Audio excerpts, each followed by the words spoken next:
Ladies and gentlemen, if we could get our swine volunteers up here, we're about ready to start. We'd like to start as close as possible, and I think the hour has come up. So if you're in the barn and you're standing around and you want to get up close and personal with the pig show, come on up and we will put you to work. We need to get some folks on gates.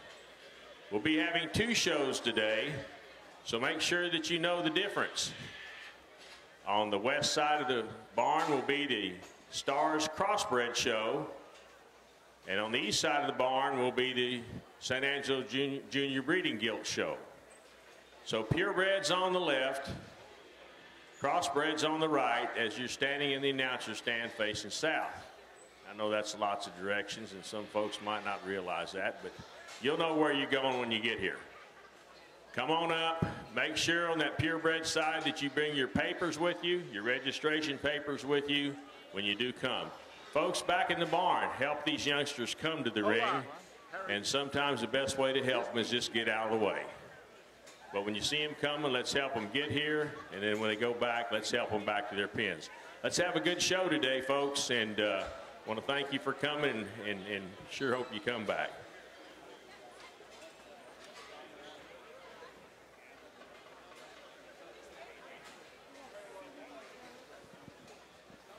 If you're going to be loading gilts, and we all will be today if you don't make the sale, you need to have your trailers parked and ready to go at the staging area, the same location than when you came in.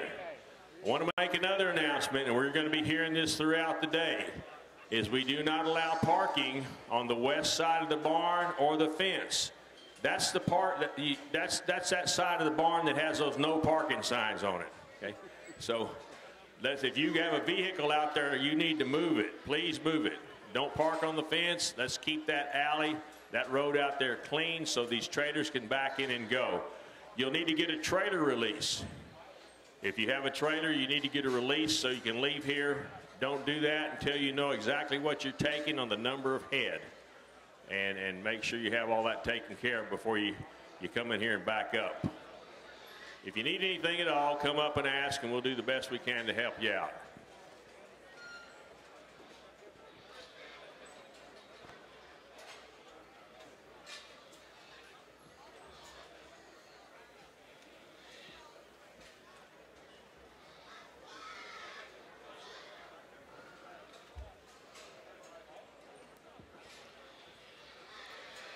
Good morning, ladies and gentlemen. We'd like to welcome you here to the 87th Annual San Angelo Stock Show and Rodeo.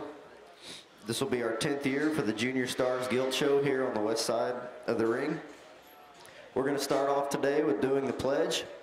We have Miss Sydney Jones from Ballinger FFA that's going to lead us in the pledge. So everyone please remove your hats, face this to the south end of the barn where the flag is.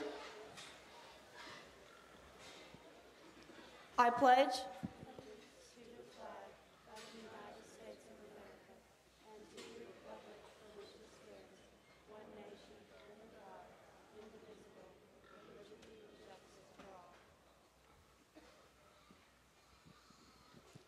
And now we will have Miss Corey Cavazes, from Ballinger FFA sing the national anthem.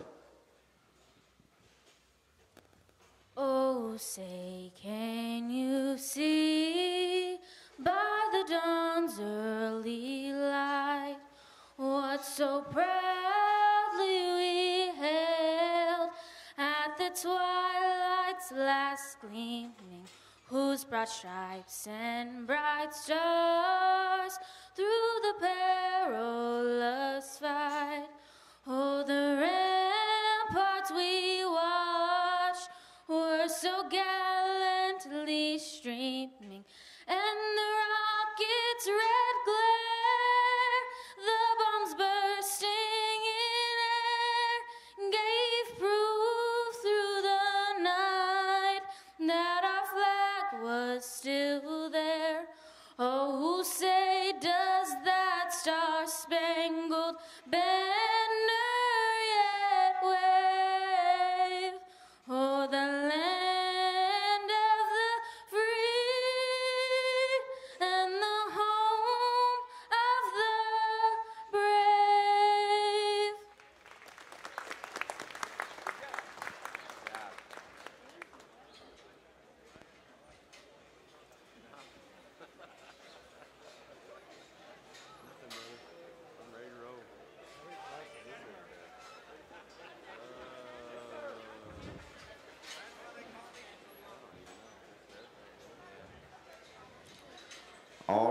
ladies and gentlemen, we need your Class 1 crossbreds. Bring them to the holding pen. Class 1 crossbreds. Bring them to the holding pen.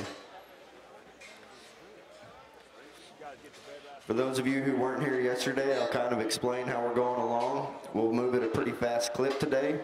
So after they sort this first class, I will call for the second class while they are placing the first class. So we will move pretty steady today.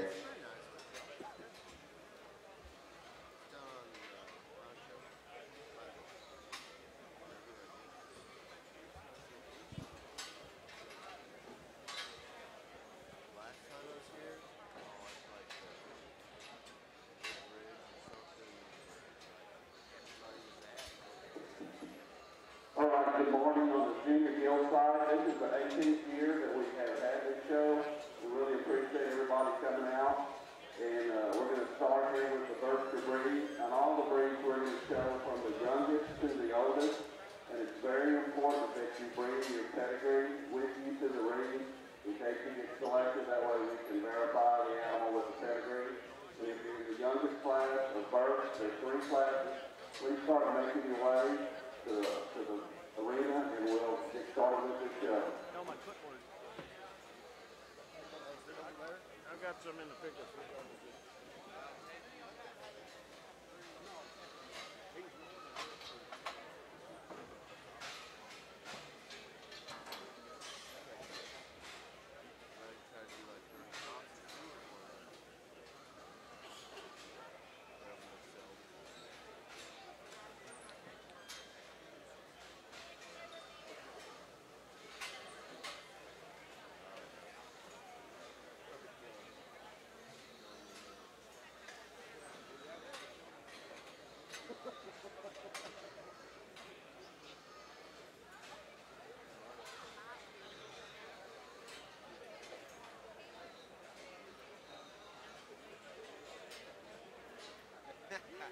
We didn't have to share it yesterday.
Again, ladies and gentlemen, I would like to remind you on the crossbreds today, we will be moving at a pretty steady clip. As we start judging this first class, we will be sorting the second class. So please be prepared. We will be moving pretty steady. Also, we have 9 classes of crosses today. So after the first 3 classes, we'll judge for the Division I champion. After class 4, 5, and 6, we'll judge for the Division II champion. And after class 7, 8, and 9, we'll judge for the Division III champion. Then we'll call all of those back and pick the top 5 overall crossbreds. And then following that, they will show against the top 5 purebreds.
your class is being shown, please make your way up here.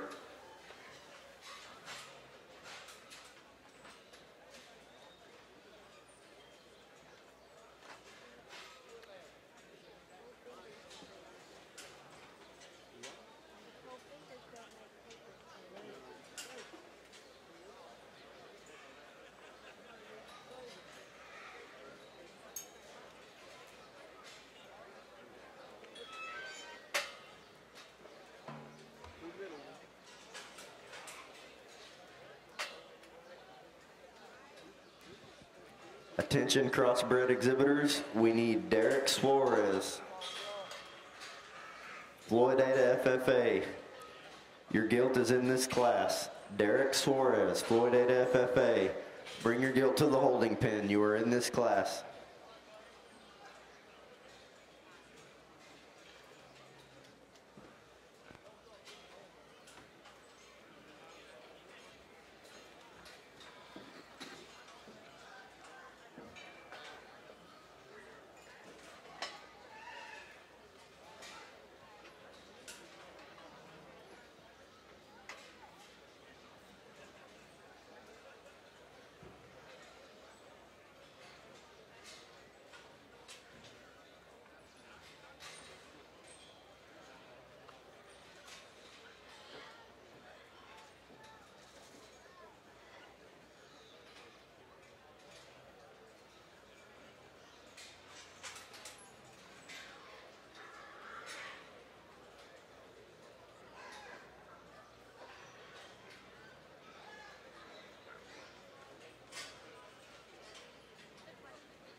All right, these exhibitors in the ring are excused. Would you give them a round of applause, please?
Too close to home.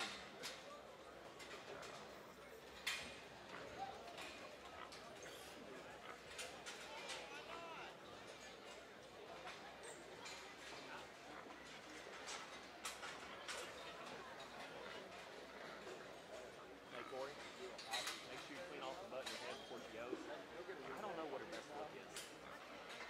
Make sure you clean off her head and her butt before she goes. If that gilt comes back out here, get her head up and let her look at her gilt through there. I don't know what her best look is, fishing.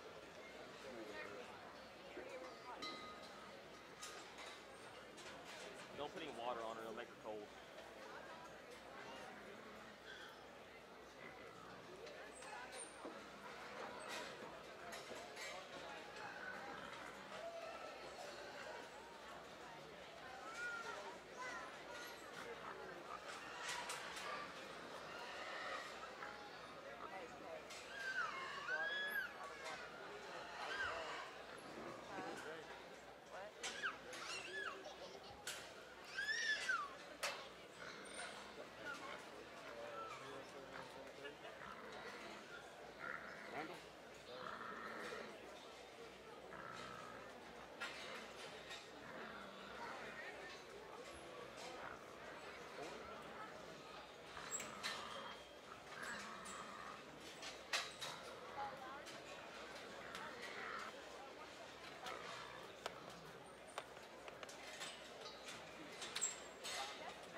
Attention gilt exhibitors, we need your Class 2 crossbreds. Bring them to the holding pen. Class 2 crossbreds. Bring them to the holding pen.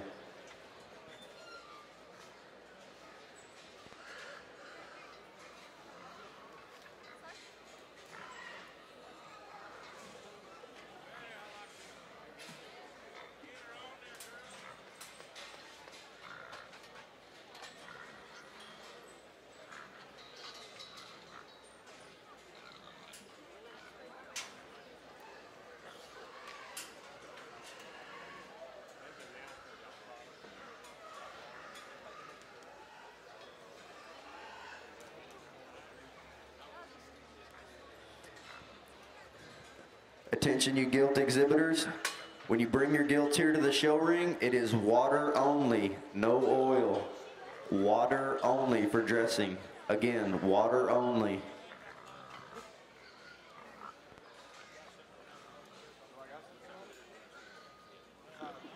On the purebred side, if you want to start bringing your second class of births to the holding pen, we're going to call them now. The second class of births to the holding pen on the purebred side.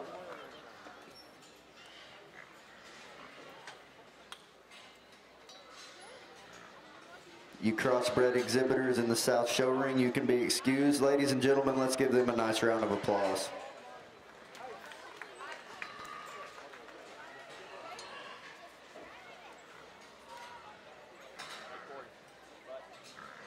It's your second call for Class 2 crossbreds. Bring them to the holding pen.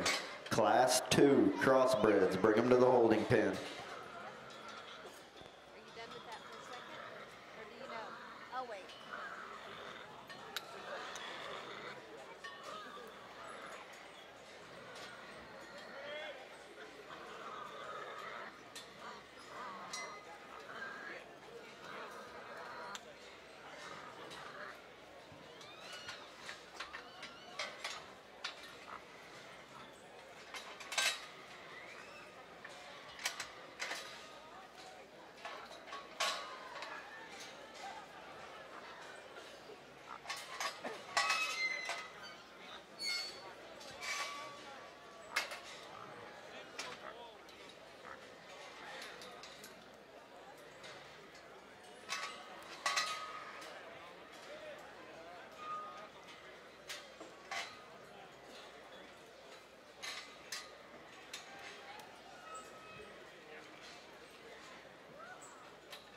May I have your attention for just a minute.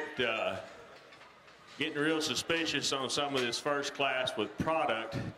We'll be watching that really close now, our guys in the scale area. So if you have one that's slick or shiny, that's got a bunch of oil on it, you best take him to the wash rack right now, or you'll get a chance to wash him when he leaves the ring for not being pulled. So let's get the product off these hogs and bring him in with water only. Please understand that. Don't put your child at risk right now.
our judge this morning. His name is Nate Smigdahl. He's from Toluca, Illinois.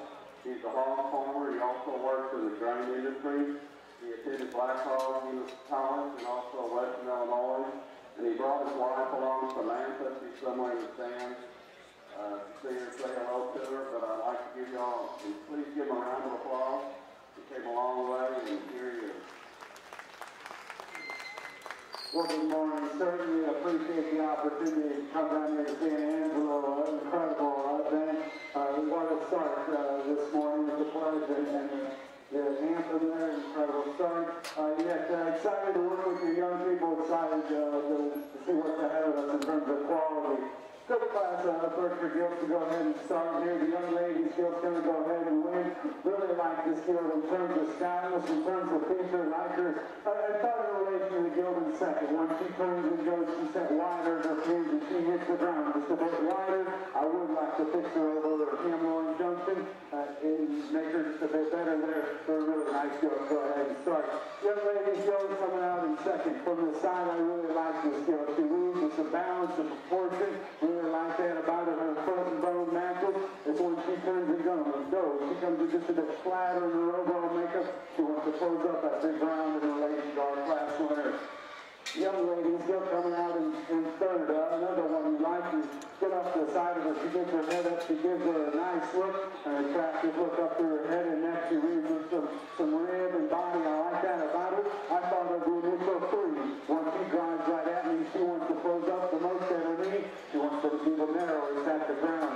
Young man still coming out next. Really a tall shoulder, extended kind of a Gilt. Does a nice job of keeping her in control. She really with some balance from the side. I guess I'd like to change the Gilt up to her shoulders. She wants to close up as she comes at you. She goes a bit just straighter in that overall makeup. Young lady still coming out next. No moderate frame kind of a Gilt. She reads square in relation to the Gilt in front of her. She does come at you just a bit squarer and curved. I like her in terms of the rest, the rib and body.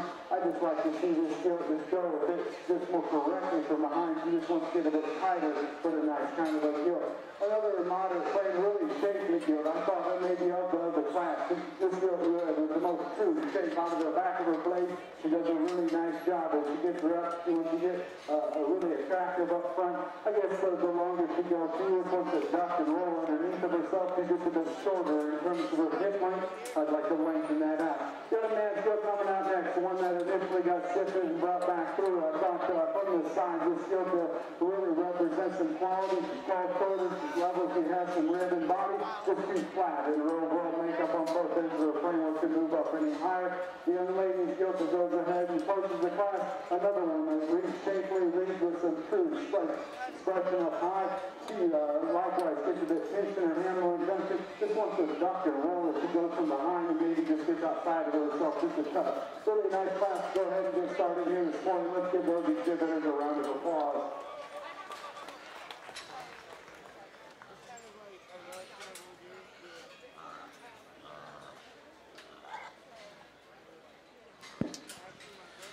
Well, good morning on this side of the ring. It certainly, as Seth said, yesterday it was a pleasure to work through those piers and anxious to get these crosses out. And as we work through this division, once again, a great way to start off the morning. And as Seth said, this is warm compared to what we're dealing with at home. I think it was -20 there when Seth flew down. So we're happy to be here. I'm looking forward to work with the kids and work through this the cross division here today. You know, a good class out here for our first class today, and yet at the same time, maybe some challengings and some differences between each of these Gilts. I guess the one that I land on is the one that offers us some frame, some scale, still got some look, and she's got the added stoutness just in terms of forearm, in terms of feature, density to her skeleton, and yet being attractive at the same time. She's tall about her shoulders. She's still got plenty of shape up high. She's got more true shape there to the upper side of her skeleton and out through her hip and rump. You know, if we change her, maybe she gets just a little outside there behind, but yet she's comfortable in the length of her stride, and that's the young lady's belted Gilt over there. That's the one we'll lead off with. The one we got in second, I like from the profile. This is a big body, big rib Gilt. From the front 2/3, I like extremely well. Still got look and extension. She's feminine in her design in terms of underline and vulva set. She gets a little plainer there in her upper hip and rump, gets a little plainer there in her stifle as well. But I thought two really good gilts that were sound and fundamental there to run to the top of the class. As we work on down the line here, this is a real attractive gilt, a big bladed, expressive top type of a female that's still got some stoutness to go with it. When you look at her and just in terms of a sow prospect or being maternal, she needs to be open there in the center portion of her rib and body. She needs more natural fill there from forerib to flank, but still a unique breeding piece in terms of stoutness of forearm, shape and dimension there, and still got a big hind leg just in terms of stoutness of structure. Next gilt that comes out here in 4, a little harder to analyze and read, just maybe not quite the overall look and extension, gets a little more forward there in her rib. She gets a little shorter in her upper hip and rump and a little rounder there as she goes away. The blue gilt that comes out next, not quite as sound and just overall fluid. The parts and pieces maybe don't balance quite as good. She's further set there in her shoulder. She too, maybe not quite as comfortable off of either end of her skeleton, but good in terms of shape, good in terms of center body. As we come on down the line here in 6, the gilt just doesn't maybe want to balance up quite as well. But once again, a good class. Let's give all 6 of those kids a round of applause. Okay, places in our first class of Berkshire. 5th place was Courtney Rollins from Brady FFA. 4th place, Revan Wagner, Morris County 4A. 3rd place, Josie Blevins, Valley View FFA. 2nd place, Addison Williams, Eastland FFA. And our class winner was Journey Sorrell from Fort Elliott FFA. And right now we're judging class 2 of the Berkshire.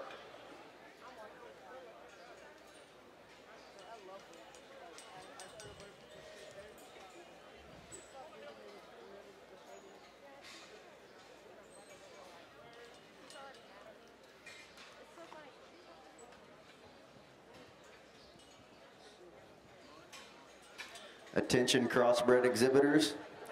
We need your class 3 crossbreds. Bring them to the holding pen. Class 3 crossbreds. Bring them to the holding pen.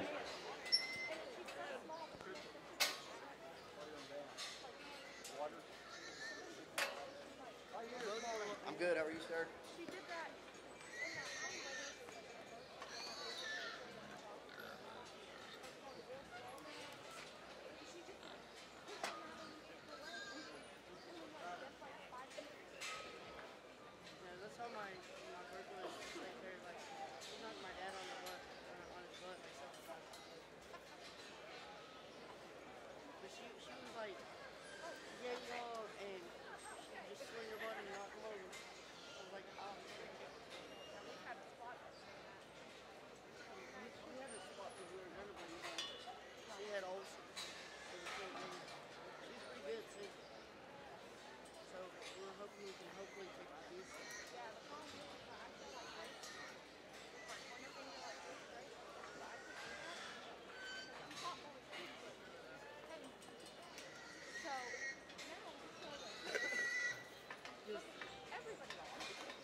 You crossbred exhibitors in the South Show Ring, you can be excused. Ladies and gentlemen, let's give them a nice round of applause.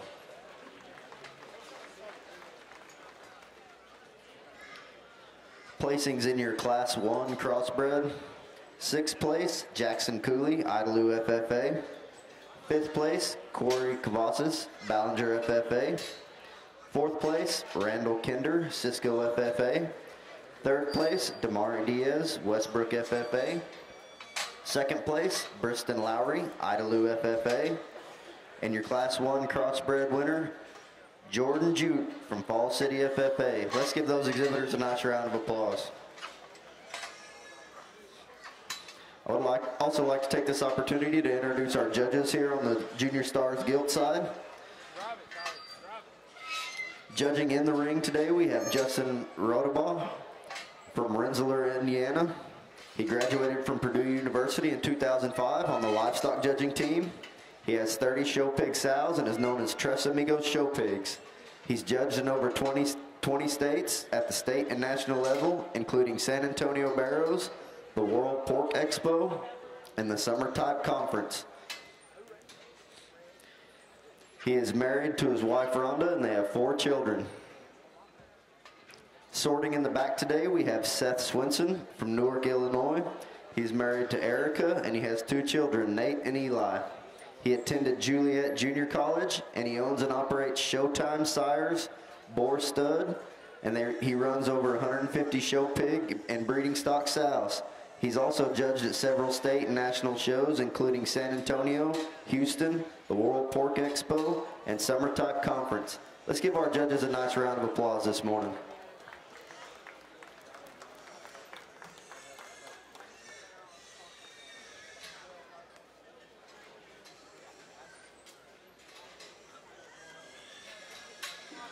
These exhibitors have been excused on the Berkshire side, and just give them a round of applause. I'm sure they'd appreciate it also. Thank you.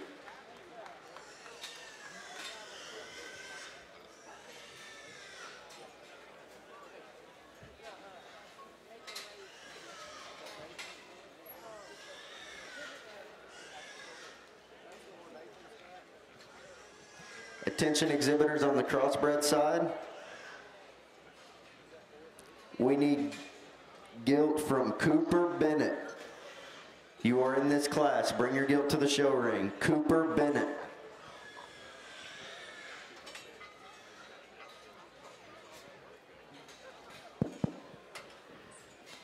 Again, another nice class here in Class 2 over on the crossbred side, and yet at the same time, I think there's one out here that's definitely the show gilt of our top 5, and one that's presented extremely good. She's tall-shouldered and she's big-backed and still got plenty of shape to her upper hip and rump. You know, ideally, I'd stouten her in her forearm and probably lengthen her stride just a little there from behind, but yet this is the show gilt, the gilt that puts the most quality together. That's the gilt the young man's driving right in front of me. We'll use her to win this drive. I think the next one, just in terms of basic build and functionality, in terms of length of stride and reach and flexibility, is a young lady's gilt there that's going to be in second. This one is a stouter feature gilt. When you study her there through her jawline, her forearm, that's still got plenty of stoutness of structure behind. Her length of strides maybe even a nickel better there behind than our class winner. At the same time, she's not probably quite as extended up front, maybe just not quite as good in her forerib and center body yet, but once again, a sound structured stout made gilt there to be in second.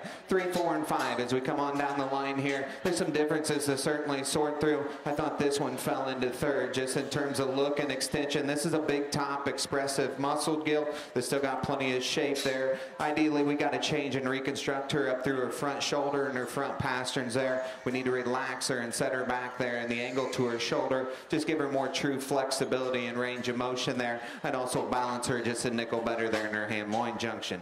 The calico or the chromed up gilt that comes out next. This is a big bladed, big forearm gilt that offers us a tremendous amount of shape over her blade. More probably just more of a market type of gilt just in terms of the way her muscle pattern lays on her. Ideally, I'd lengthen her stride quite as well, just not quite as fresh in her overall appearance up through her front 1/3, but a stout feature gilt. The young lady does a nice job of driving and presenting. The white gilt that comes out next, a good pattern gilt from the side. Good in terms of her elevation, good in terms of her lines. At the same time, when she comes right at you, she's the narrowest gauge, narrowest base gilt. We need to open her in her chest floor, square in her knee, and consequently, I'd also widen her just a nickel as she goes away. But that's a good pattern, attractive gilt there to round out the class. Once again, let's give all those kids a round of applause here in Class 2.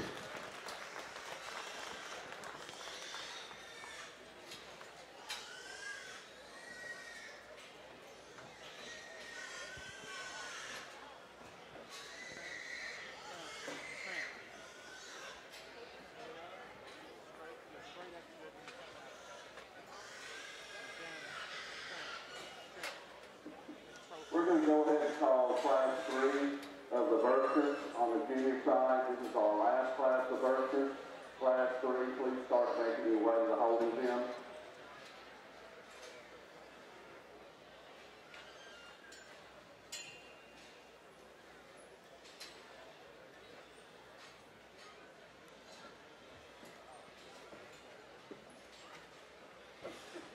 Placings in your Class 2 crossbreds. 5th place, Peyton Robinson, Southland FFA. 4th place, Laramie Sanders, Williamson County 4-H. 3rd place, Cooper Bennett, Shamrock FFA. 2nd place, Kylie Rowell, Hale Center FFA. And your Class 2 crossbred winner, Clay McLemore, Perrin FFA. Let's give those exhibitors a nice round of applause. Attention crossbred exhibitors, we need your 1st and 2nd place from Class 1 and your 1st and 2nd place from Class 2. Bring them to the holding pen. Crossbreds, 1st and 2nd place Class 1, 1st and 2nd place Class 2. Bring them to the holding pen. Maybe not the deepest class in Class 2 here, but I thought the top 3 gilts here got extremely good. The young ladies gilt, really, when you're studying this gilt, just in terms of balance, proportions, boldness, and stoutness, really, in my opinion, takes this class to the next level. She sounds just correct. She reads with all the right proportions. Really a nice class winner to go ahead and start. Young ladies gilt coming out in 2nd. I love this gilt, but as soon as she hit the sit pin back there from the side, this one balances up and just breathes and fruits out hard. I like that about her a great deal. I thought her a late draw class winner. She just wasn't as full of height, but really in terms of just keeping them basically balanced, really a nice gilt over here in 2nd. The maybe is unique of a breeding pieces coming out in 3rd. The young ladies gilt in terms of feature, in terms of just sheer shape and power, in terms of making barrels with that kind of look. She's got some unique pieces, no doubt about it.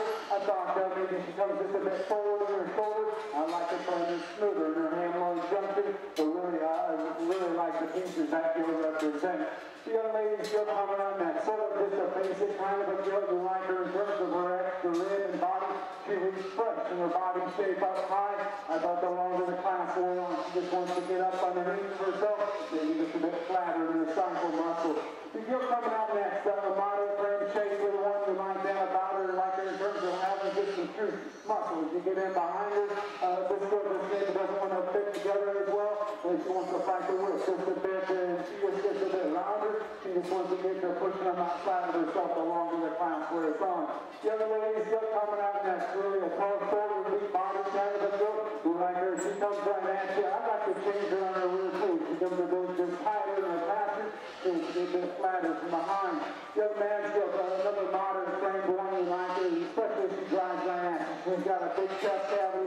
She loses some fresh shape up high. When she turns and goes, I want to square her up from off the ground. She just wants to get pushed outside of her hawk ever so slightly. Good class of gilts. Congratulations to those exhibitors.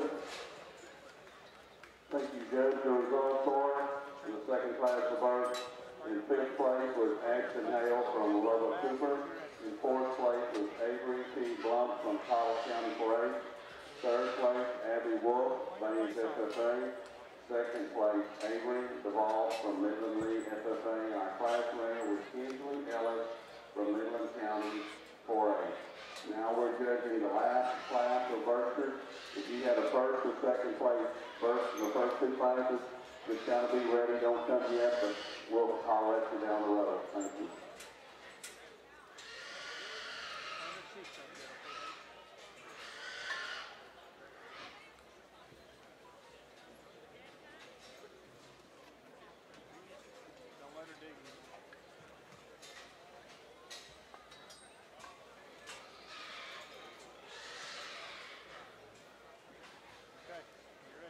You crossbred gilt exhibitors in the South Show Ring, you can be excused. Ladies and gentlemen, let's give them a nice round of applause.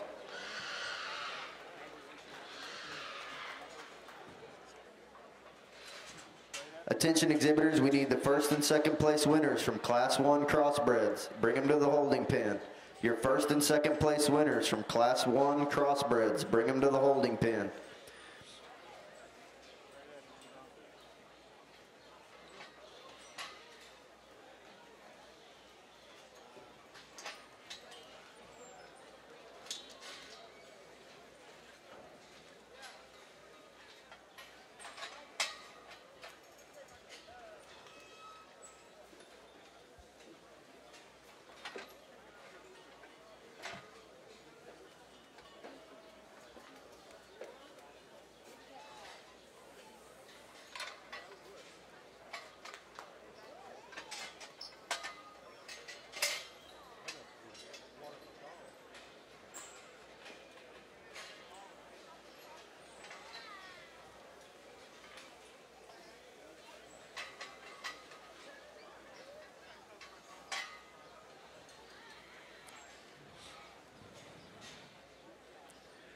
Attention exhibitors, we need your first and second place winners from Class 1 crossbreds. Bring them to the holding pen to show for the Division 1 champion.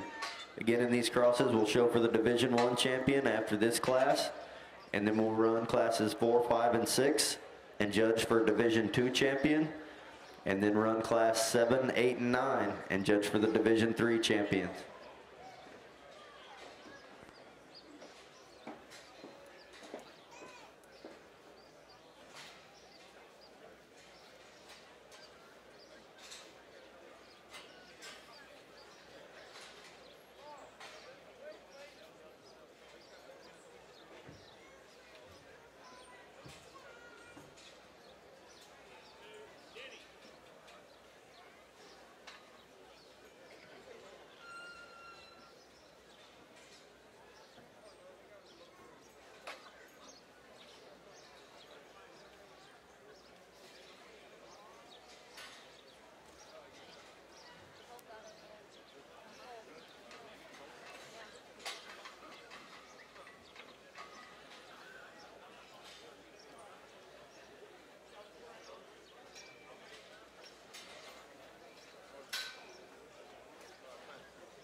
Nice class here in Class 3, and 4 gilts were brought to the ring, and I think 4 real high-quality gilts, and yet at the same time, maybe there's an area we tweak within each of them, but yet I think the high-quality gilts, the young lady's black belted gilt there, that's the one we're going to lead off with. You know, you study this gilt through her center body just in terms of form and function and its spring to her rib, that she looks feminine design. She's still got some stoutness there to her forearm, hip and hind legs, plenty acceptable within this drive. She balances good from the profile. Certainly one, I think, that offers you some shape of blade, some shape of top, and still some squareness from behind. I think that one's got the potential to be a barrel mama just in terms of the way she's designed from her shoulder back. Ideally, I change her just in the front part of her shoulder and where she comes at you in terms of squareness and knee ever so slightly, but I thought that gilt put the most amount of positives together. Young lady's blue gilt that comes out next. From her hip forward, I like this one a great deal. Just in terms of one that's elevated, she's fresh and still feminine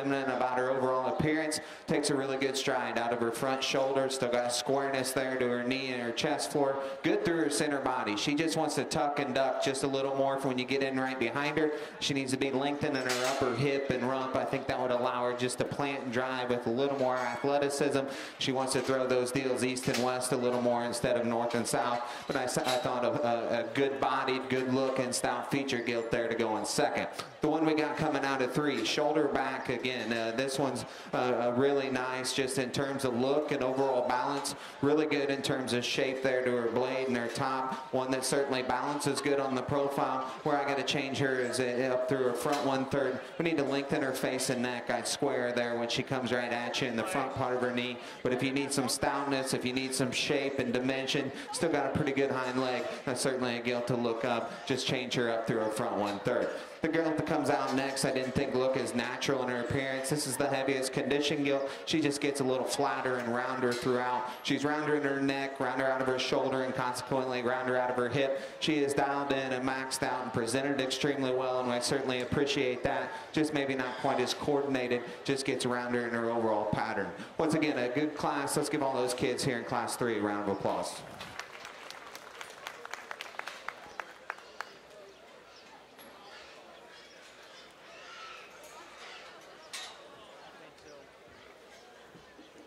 All right, here on the junior side, the exhibitors and the gilts have been released by the judge. Please give these kids a round of applause for their efforts. Thank you. Attention exhibitors, in the crossbred side, we need Briston Lowry from Class 1, your second place gilt. We need her in the holding pen. Briston Lowry, Idalou FFA, second place, Class 1. Bring her to the holding pen.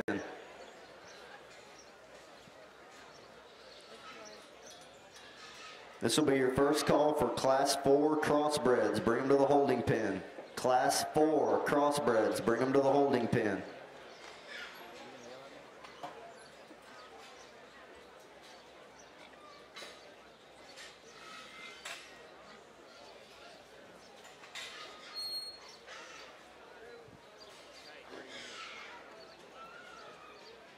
Got a name? See her back there. We're going to go ahead and call the first and second class winners of the first 2 classes of bursters on the junior side. If you're first or second in class 1 and 2 of the bursters, you can come to the holding pen. That way, after we have this last class selected, we'll run you into championship. We can go ahead and go, John.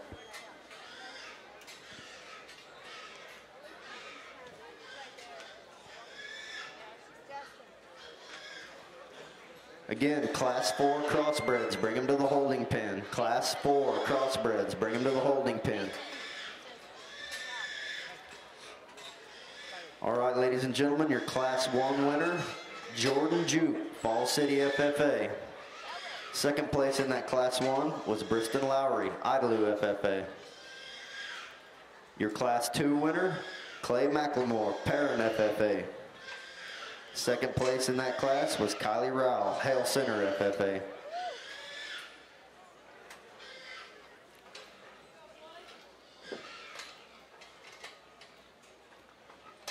Your Class 3 crossbred winner, Emma Lozado, Princeton FFA.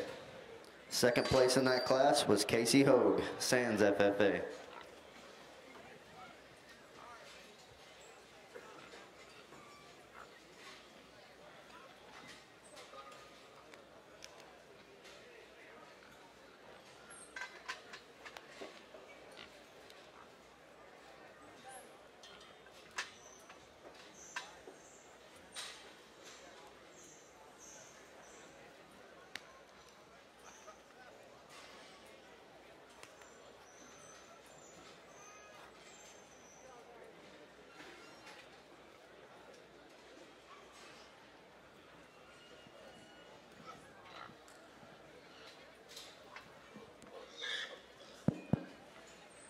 Once again, a real nice division out here in Division 1 of the crosses. If you would, let's give all 3 of these and their 3 second place winners a big round of applause.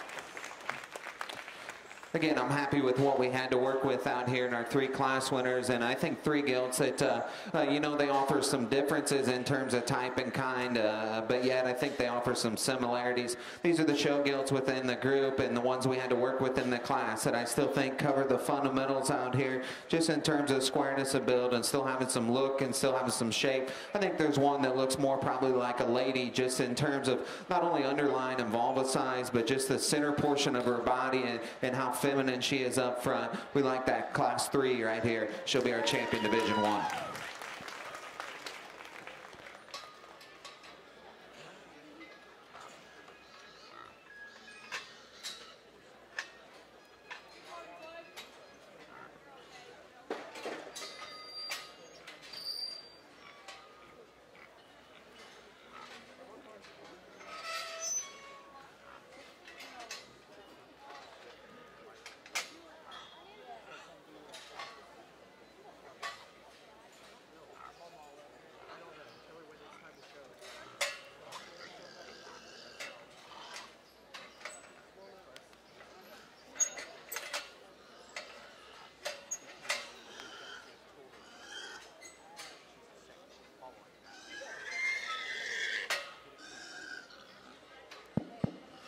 Again, as we drop in the blue gilt that just got second there in that class, and as we talked to her, one that we like, hip forward extremely well, sound and flexible, extremely good up through her front shoulder, still offers us some shape of blade and shape of top, good through the center portion of her body. As we commented, she, especially when she gets a little fast, she may go east and west a little more than north and south on those hind 2. We got class 1 winner that we talked about here, a good looking, good profiling type of a gilt, maybe gets a little narrower underneath, maybe just not quite the range of motion from hock to ground, but certainly one and good in terms of look and extension and shape of blade. Then we got our class 2 over there on the far side. The young man drives really an eye-appealing gilt in terms of height of shoulder and length of neck, good in terms of shape and dimension up high. And as we talked to her in class, we'd lengthen her just ever so slightly in her hip and rump. However, at the same time, we think that one's the second best one. Class 2 here will be reserved.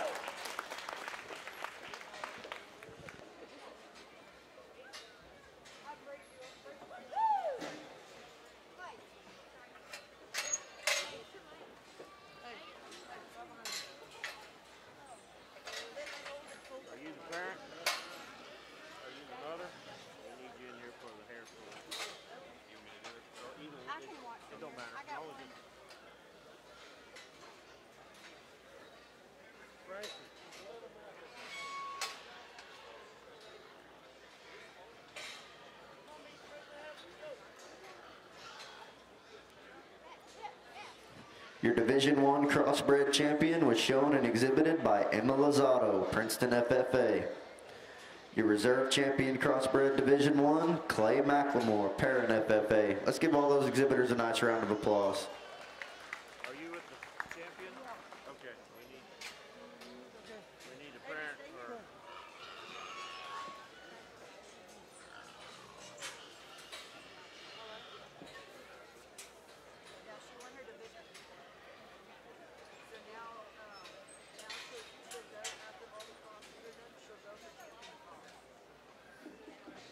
On this junior side, if you have a first or second birthday, please make your way to the holding pen. We're going to be judging for champion here in a little bit.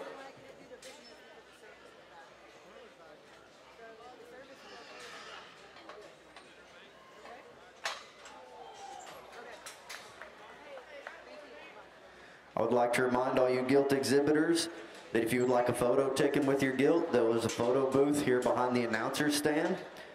So if you would like a photo with your gilt, please take it back here to the photo booth behind the announcer's stand. They are posting the pictures as they go along, so as they take the pictures, they post them online and you can look at them on your phone. A little more give and take in this class, and maybe it's not one that just jumps out there and says, hit me, but yet doesn't mind you're studying the young lady's gilt, goes ahead and searches. We talk about one that's just stout and ragged and brutal. You like her in terms of her extra shape to her rib, her extra foot and bone. I thought her relation with gilt that comes in second. She comes square and through all both ends of her framework. Young man does a really nice job of driving this gilt in second. You know from the side, you really like her. He's up headed to close shoulders. She leads with with some balance for proportion from the side. I guess you get in behind her, she just comes a bit flatter. She doesn't get a bit more refined at the ground, but you talk about balance and proportions all day. That you'll have some value. Young ladies still coming out next. Modern frame shape, the one we talk about in terms of barrels and generating potential. You like her in terms of her further bones. I like her in terms of her freshness of body. You get around it behind her. She just wants to flatten and slightly in her lower stifle muscle. She wants to close up as she goes from behind. It really, one that has to in increases. Young ladies go to bigger scale. Jump comes out next. One ring leads with some extra leg and extension up front. She's going to do with some extra just shape to her center portion of her body. To me, she comes a bit more refined. She's just a bit flatter at the surface. But really, you have to appreciate just her basic roots out power. Young ladies go next. Coming out, she does a really nice job in terms of being up heavy and attractive. You like her in terms of her just her overall balance. Another one that comes a bit more refined. She's getting behind her. She just wants to funnel too much for me to be able to move up. Young ladies got another one, modern trained. Really like her in terms of her extra stoutness of feature. Really stout at the ground in terms of fullness. To me, this girl just needs to be more refined up to her head and neck. I personally like to see her just go more correctly behind along in the driveway on. Young man still coming out next. Another one you like in terms of having some up-headedness, some attractiveness in terms of freshness with her shape. She's either up high. Another one that wants to get outside of herself. Maybe push her high out just a bit more. Goes from behind. We're really test some nice pieces. Young ladies still ended up grabbing there right at the end. I thought the front 2/3 of this girl were unique. I thought they had some interesting pieces in terms of the way her neck lays into her shoulder, in terms of her freshness of body. She just comes a bit straighter behind, just like you see her honk out behind her and push and go. With a nice skill to go ahead and close this class. Let's give us a round of applause for all of those exhibitors.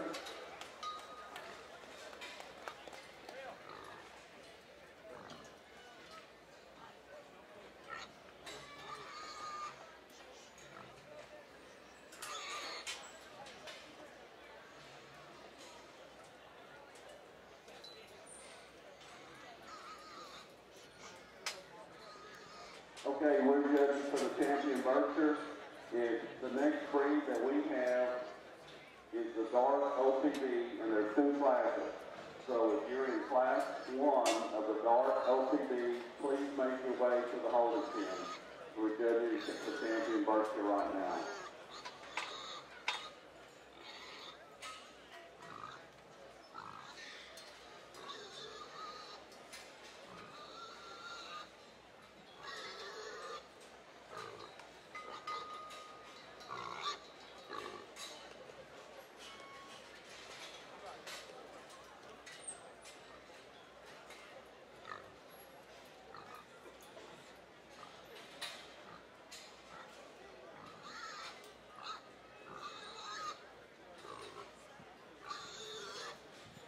Attention Gilt exhibitors, we need your Class 5 crossbreds. Bring them to the holding pen. Class 5 crossbreds. Bring them to the holding pen. Placings from your Class 3 crossbreds. 4th place, Landry Heidenreich, Dallin Hartley County 4-H. 3rd place, Trent Helms, Ballinger FFA. 2nd place, Casey Hogue, Sands FFA. And your Class 3 winner was Emma Lozado, Princeton FFA. Let's give those exhibitors a nice round of applause.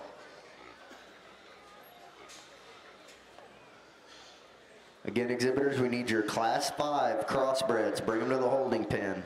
Class 5 crossbreds. Bring them to the holding pen. All right, the results in the last class conversions were 5th place, Destiny Gilt from Andrews County 4A. 4th place, Cameron Willis, Eastland FFA. 3rd place, Whitley Anderson, Snyder FFA. 2nd place, Clay McLemore, Perrin FFA. And our class winner was Emily Cooper from Cisco FFA. Now we're judging for the champion bird.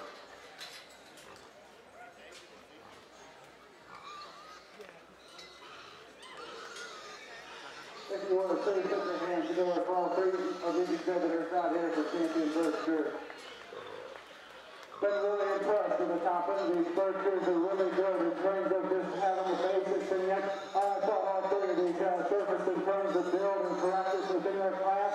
You get them out here from the Grand Drive. To me, there's one that's just final balance proportion.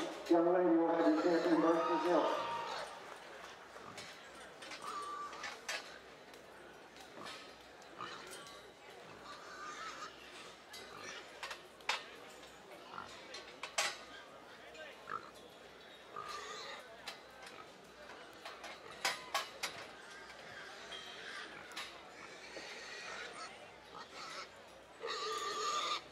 You crossbred gilt exhibitors in the South Show Ring, you can be excused. Ladies and gentlemen, let's give them a nice round of applause.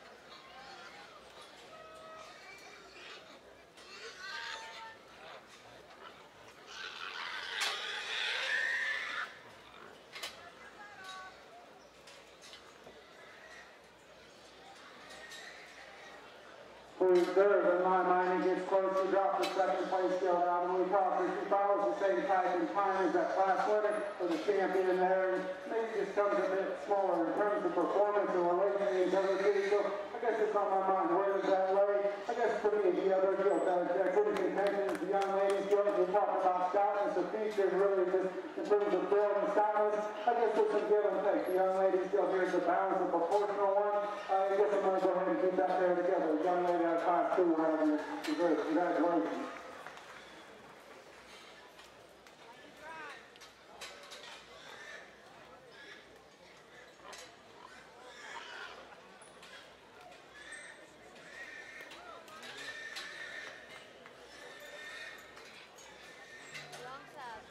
This concludes our virtual show, and the champion virtual was by Kingsley Ellis, Midland County 4A, and the reserve was Avery Duvall, Midland League 4A.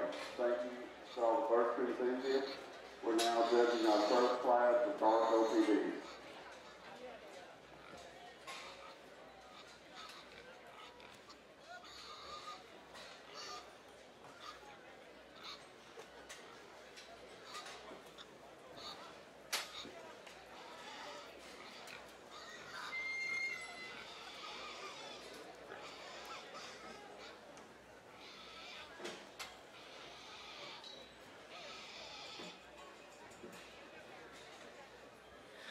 Attention all you exhibitors on the Junior Stars Gilt Show. Following the conclusion of today's show, a list will be posted of the gilts that will be in the sale. These gilts must remain in the barn, and the exhibitor or a representative must be present to move gilts to sale lot pens and for the sale photos.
Again, certainly some give and take here in Class 4 in the first class for our medium division.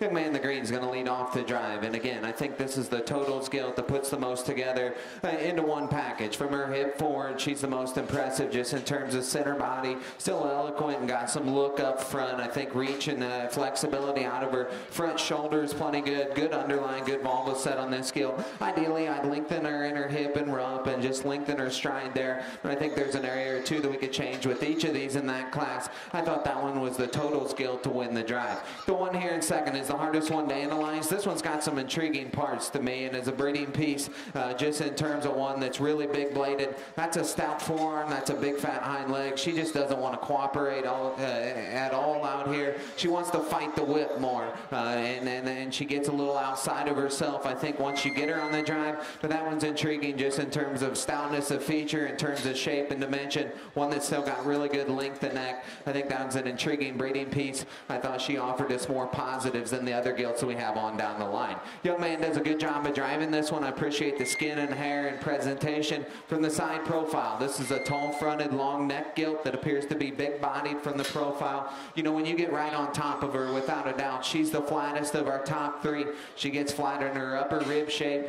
She just needs to be busted open there at the top of her skeleton. She needs to be open in her rib shape. She needs to have naturally more width, both front and rear out here, but certainly in a Gilt that's real attractive from the profile. Tall fronted, long bodied, still feminine design, good underline, good vulva set to her. Again, I think that one's got some value just in terms of skeleton and look and design. She just needs to be opened up and have more natural width underneath, needs to have more true shape there and spring to her rib. As we come on down the line here, the young lady does a nice job. This is without a doubt, if you like muscle and you like bone and just overall power, this is a Gilt that you certainly need to look at, because that's a big blade and a big top and a round rib cage. At the same time, when you get right in behind her, this one gets outside the box for me, wants to go a little more east and west. I don't read her quite as secure in her overall skeleton, a little softer on the front feet, gets a little more east and west there when you view her from behind. But without a doubt, that's the most powerful Gilt just in terms of shape and blade, dimension, and center body. Nice Gilt that comes out next. She gets shorter and rounder out of her hip and rump. She doesn't have quite as much flex and just plant and drive out of her hip and hind leg as some of the other ones we had in front of her. I'd open and square there, just a nickel. Appreciate the young man's attitude and drive out here. He does an awesome job of driving that Gilt. Let's give all 5 of those kids a big round of applause as they go back.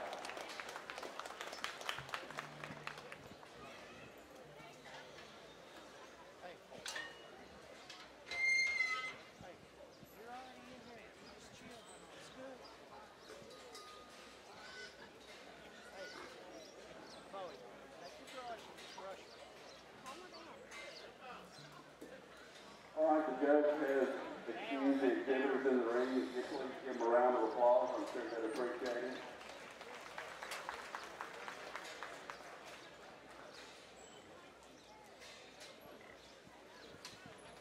Attention crossbred exhibitors, we need your Class 6 crossbreds. Bring them to the holding pen. Class 6 crossbreds, bring them to the holding pen. Placings in your Class 4 crossbreds. 8th place, Cannon Harris, Cisco FFA. 7th place, Taylor Tidwell, Moore County 4-H. 6th place, Reagan Helms, Ballinger FFA. 5th place, Connor Smith, Shackleford County 4-H. 4th place, Laney McCall, Archer County 4-H. 3rd place, Eli Feltman, Wall FFA. 2nd place, Ashton Collier, Mart FFA. And your Class 4 crossbred winner was Hagen Hester, Reagan County 4-H. Let's give those exhibitors a nice round of applause. Again, we need your Class 6 crossbreds. Bring them to the holding pen. Class 6 crossbreds. Bring them to the holding pen.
You crossbred gilt exhibitors in the south show ring, you can be excused. Ladies and gentlemen, let's give them a nice round of applause.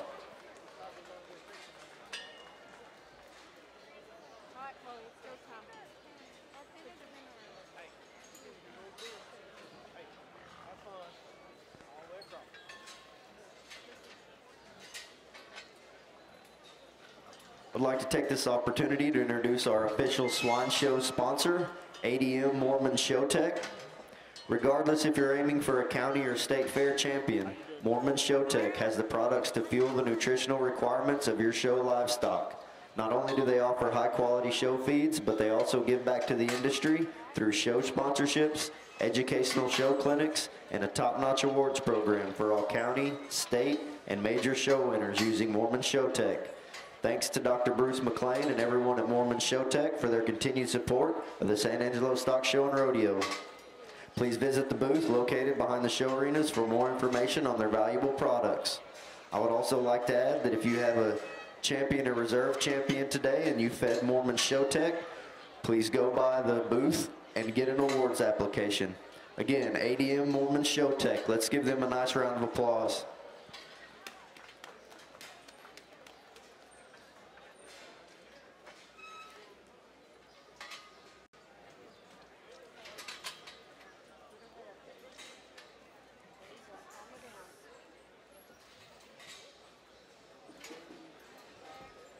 I'm going to go ahead and call the second class of dark OPD.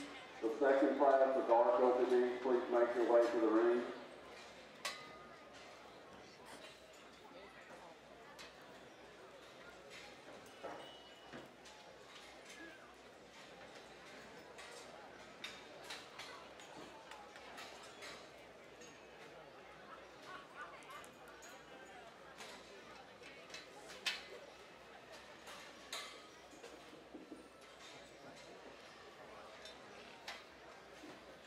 Really good pair of individuals up here on the top end, and yet at the same time, the young lady's girl in the white shirt goes ahead and wins. She just studied and still at the ground. She's so comfortable and so correct in her angles on both ends of her framework. And yet when she comes at, and she's opened up, she's squared, she's spread. Really really high quality girl to go ahead and win this class. Taking nothing away from the young lady still in second. She does an incredible job of getting her still set up. She's attractive. She reaches the true fresh shape up high. You like that about her? I guess in relation to our class where she comes a bit pinched in her hand-line junction, a bit more refined, but really an outstanding girl to be sitting in second. Young lady still coming out in third, more about meat and potatoes, kind of a deal, just a basic kind of a deal. You like her in terms of being sound in your structure. You like her in terms of having some extra rib and body. I like that about her. She comes in just a bit shorter in terms of her hip. She's just not as long and gets her hop out as far behind her as the Gilt in front of her. But nice kind of a Gilt to be sitting in third. Same can be said about the young lady still coming out next. Another one that's moderate, moves with some freshness in terms of rib shape, especially if she comes right out of the back of her blade. I guess to me she comes a bit more refined. Feels the frontal and flatness. She goes behind her. Young man does a nice job of this. Gilt coming out next. One that comes with some extra just foot and bone and features. We like that about her. She just comes a bit. She's just maybe fighting the whip a bit more for the young man. She comes just a bit rounder out of her hip in relation to those Gilts above her. Young man coming out next. Another one we like in terms of having some attractiveness up high. You go ahead and drop her out. She raises some extra just shape and dimension. She too wants to get up, tuck and roll underneath of herself. I can give her just a shot more, just true rib shape.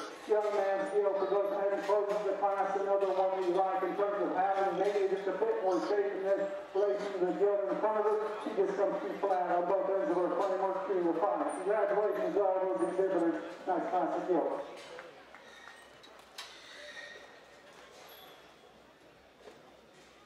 The winners in this first place was Dark LTDs, and fifth place was Open Sports, Very Best FFA.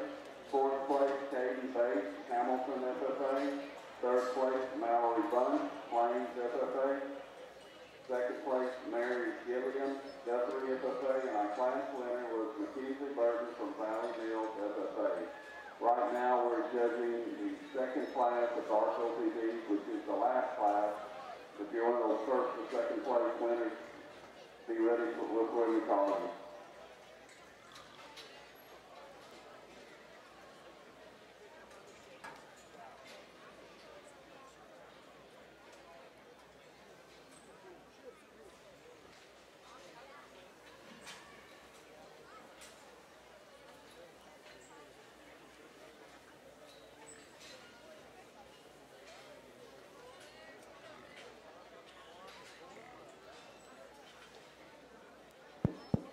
Nice class here in Class 5, and certainly some differences in type and kind, and yet with that being said, I think the two gilts that are the most similar, that have the two B words just in terms of balance and overall balance and body and just bone and shape and overall build are these two. I think they're the most flexible, the soundest structured gilts within our top 6 out here. Range of motion's extremely good, and of the two, I think there's one that's a nickel more feminine probably in her overall design in terms of head and neck. I'll admit she's probably not the flashiest one just in terms of eye appeal, but she covers the basics of squareness to the ground, center body and rib, and just overall flexibility, and still got some look and extension, and I think that's where she excels the gilt in second, and that's a young lady's gilt right here, and we're going to lead off the drive with her. Again, a sound fault-free gilt that checks all the boxes, not really messed up in any one area, maybe not the flashiest just in terms of show ring presence, but when you break them down, you study the fundamentals, femininity, design, squareness to the ground, that one does it the best for me within the drive. After that, I think there's another one that follows in type and kind, and that's the blue gilt that comes out here in second. This is another big body, big bladed gilt that's sound and square, reach and mobility, and just overall balance is better than the ones we have on down the line behind them. That's a big body, big rib gilt. She is probably a nickel stouter featured. At the same time, she's not quite as extended, gets a little fuller there in her right hock when comparison to our class winner, but those are the two gilts, and I thought covered the basics the best within this drive. From here on down, you can certainly mix and match these. This gilt here, stout featured. If you like them stout mug, big jaw, big forearmed, and a really big hind leg, that's certainly a gilt you need to look at. She's still a tall fronted gilt. At the same time, this one doesn't balance quite as good to me. Her head and neck and the way she blends at the top of her pole, she gets shorter and rounder out of her hip. She too is not quite as fluid and athletic as the ones that we had in front of her, just maybe not quite as feminine and fresh in her overall appearance. But if you like stoutness, you like power and bone, certainly that gilt's the one to look at. As we come on down here in 4, here's a gilt that profiles extremely good. Tall fronted, really long neck, stout forearmed, and still got a great ring presence. Her underline's not quite as feminine as the other ones, and then when you get on her, she's similar to the gilt that we described third in the last class. She's the flattest in playness. She's the narrowest there in her chest. She's the narrowest as she goes away. Gets too flat and parallel in her rib for me to move her up anymore, but certainly a gilt that's well presented, well driven, really eloquent and good from the profile. 4 and 5, similar in type and kind. This gilt just not quite as fresh in her overall appearance, gets shorter out of her hip and rump. She too is not quite as athletic there in her length of stride from behind. A sound structured calico gilt that comes out next, just needs more center body and just more natural spread up high. But once again, a nice class. Let's give all those kids a round of applause.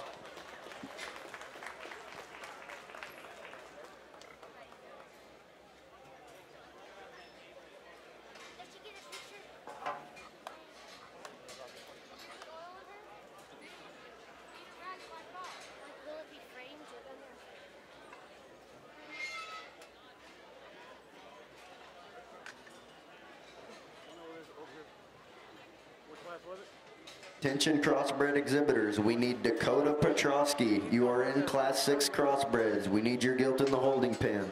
Dakota Petrosky, bring your gilt to the holding pen. You're in this class.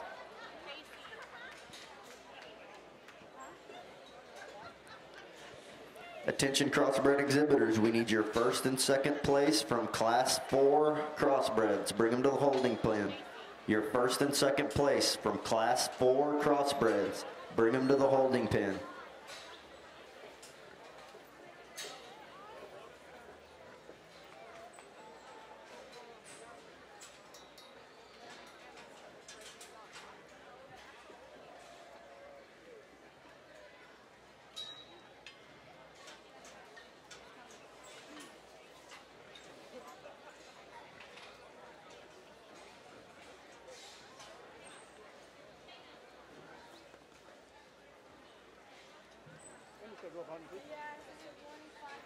Hey, don't spray in the most water or anything.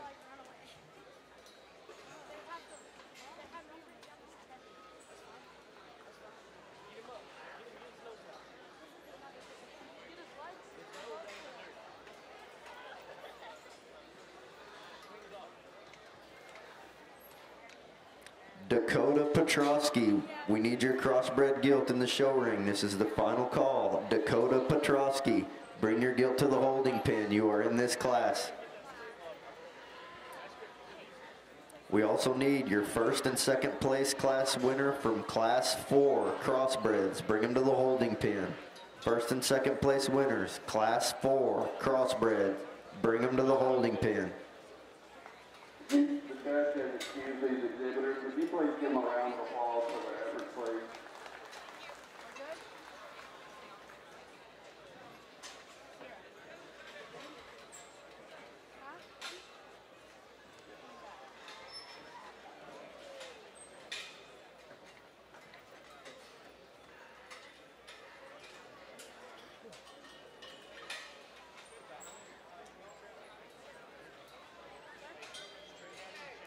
Attention exhibitors, I would like to remind everyone again, water only for dressing, water only. Do not put oil on your hogs. Again, if you have oil on your gilts right now, bring it to the wash rack and wash it. Water only in the show ring.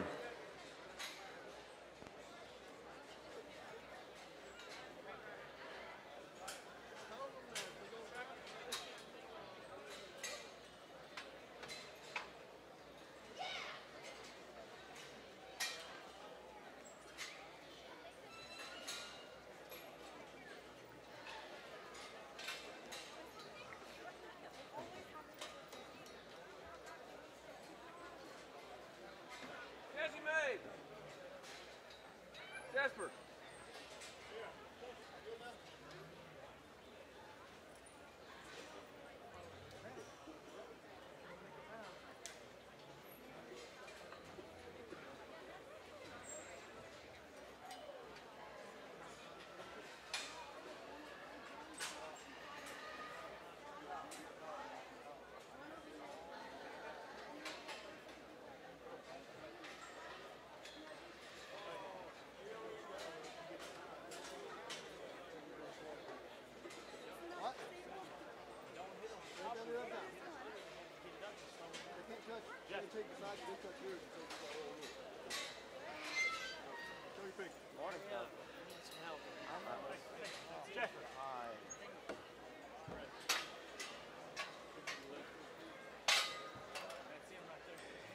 You crossbred exhibitors in the South Show Ring, you can be excused. Ladies and gentlemen, let's give them a nice round of applause.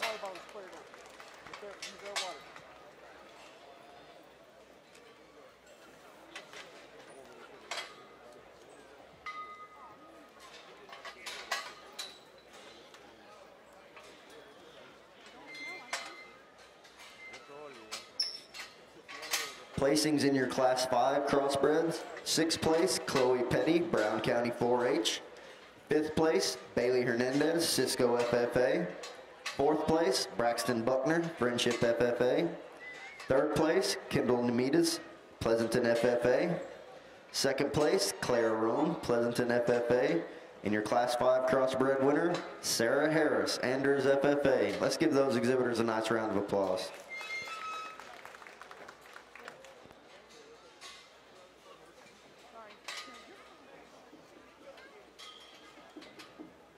If you were that first or second dark OPD, please make your way to the holding ring. We're wrapping up the second class.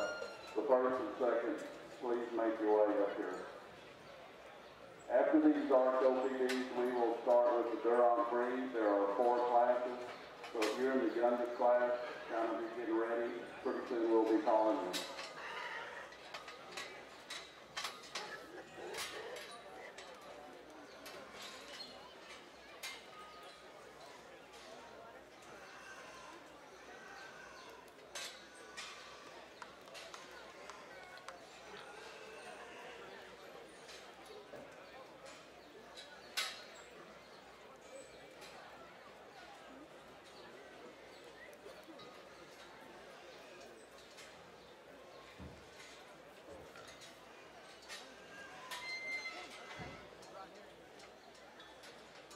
Attention exhibitors, I would like to remind everyone again that if you would like a photo with your gilt, please take it over here behind the announcer's stand to the photo area and get your photo taken.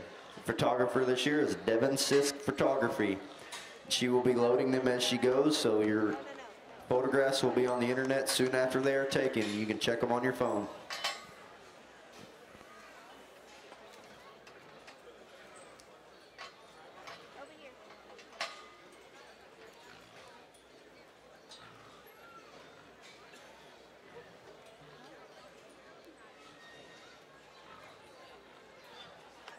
Could I have your attention, please? Youngsters that are being considered for the sale, when that sale list is posted, we'll need to have the pedigrees of your crossbred hogs.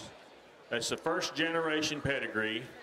We need to know the breeder's name. If you didn't furnish that on your original hard copy card when you checked in, and you should know it right now, if you did or did not. But if you think you're being considered for the sale, if you're one of those gilts that was in the top 3 or 4 or 5 or 6, start researching that right now. Call the breeders up and find out what the first generation pedigree is of that crossbred hog that you showed today.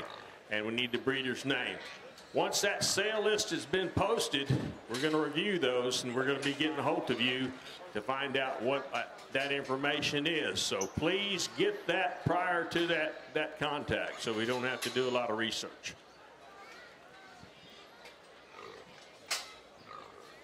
Over here on the purebred side, really a good individual, unique individual to go ahead and win this class. You started this girl off the side, she really was balanced, she really was proportion. You like her really to get on top of her. She's the freshest right out of the back of her plate. She turns and goes just square and true from hot to ground. Really high quality girl to go ahead and win this class. Then ladies, you're coming out in second. Another one, maybe Miles was piping kind of our class winner in terms of you get off the side, you like her neck and extension up high, you like her in terms of her freshness of shape. In relation to our class winner, she's not as long in terms of her hips, she doesn't get her hop as far behind her as our class winner, but really a nice kind of a deal. The back 2/3, the golden third, I love. Big back, big pin, big leg, is really like that about her. The front 1/3 of her, she ran into a wall at 55 miles an hour. Really just too short in terms of her face, and in relation to the gilt in second, she just doesn't come at me as square and true from knee to ground, but like the back 2/3 of that gilt, a great deal. The young ladies, you're coming out next, a really shapely barrel kind of a gilt with a huge chest cavity. She reaches the big blade and shape up high. I guess for me, it's her back 1/3 I want to change. I want to make her smoother in her hand-lower junction. I want to make her longer and leveler in her hip. And now in relation, allow her to go smoother from behind. I like a great deal about that girl.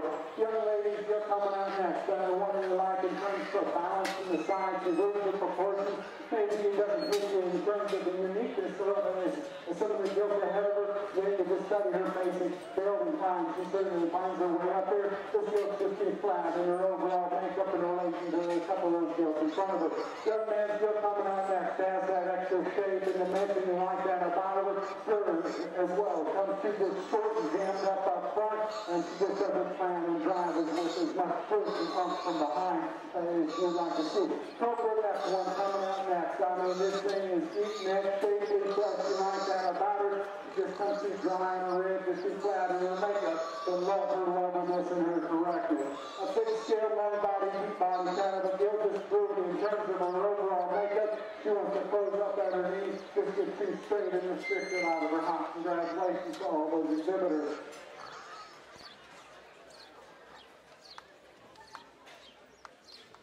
Attention crossbred exhibitors, we need your Class 7 crossbreds. Bring them to the holding pen.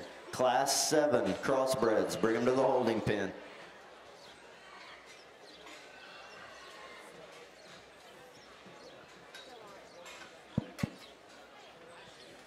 Over on the crossbred side of the ring, I think a real easiest decision and a logical decision, maybe all day, is to run this gilt up to the top and start the drive with her. Again, this one checks and covers all the basics in the boxes out here.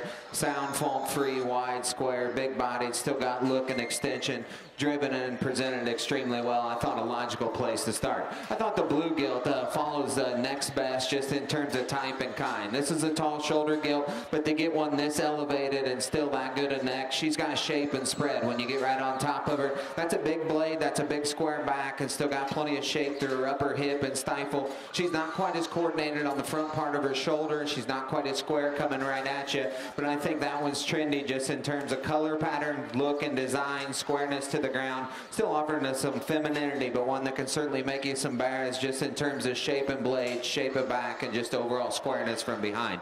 The different one comes out next. The young lady, she just gets a little little more moderate in her type and kind for me, a little quicker in her maturity pattern for this judge, shorter and blockier about her head and neck, but really good through the center portion of her body. Still got plenty of shape and spread up high, maybe just not quite as good. I'd extend her there through her front 1/3. Young lady does a great job of driving and presenting that one. The one that comes out next, extra stout, big feet, big legs, big jaw, big back, and still got plenty of shape there to her blade. For this judge, she gets a little more terminal in her overall appearance. I'd lengthen her about her head and neck, make her just more feminine designed. When you get right on top of her, she gets a little harsher and harder there in her rib shape, tighter there in her ham loin. But certainly if you like muscle, if you like stoutness, that's certainly one that can do it. As we come out down to 5 here, just a sound fault free gilt. This gilt's just not wide enough there in her chest floor, not wide enough there when you view her from behind. She too gets a little tighter in her ham loin junction, but good in terms of just overall build and basic and lines and profile from the side. Once again, a good class. Let's give those kids a round of applause. Okay, on the purebred side, we have 4 classes. They're on. We're going to go ahead and call the first class. And right now we are judging the champion Darko division.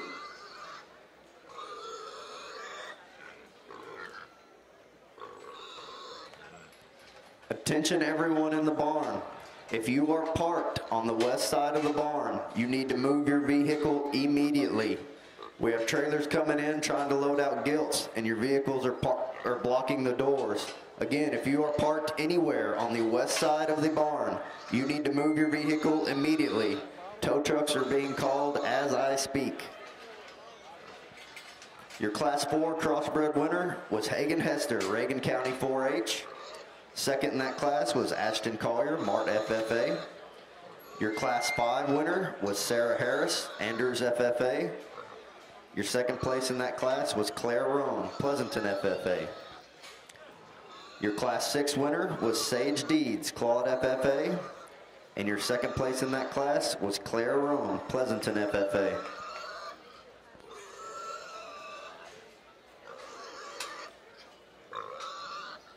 If you would put your hands together, please, exhibitors out here for championship, Dr. Eva. I mean, this is exciting to get 2 class winners of this kind of quality, this kind of presence and balance and correctness. I mean, these things are unique. I think they have extreme breeding value. My compliments to both of these young ladies for bringing 2 high-quality individuals. I think it's extremely close in my mind. And I guess the deciding factor for me is, as I sort through and study, there's one that comes at me just a bit squarer and truer from blade between the ground. Young lady of the big class ahead of champion Gilt.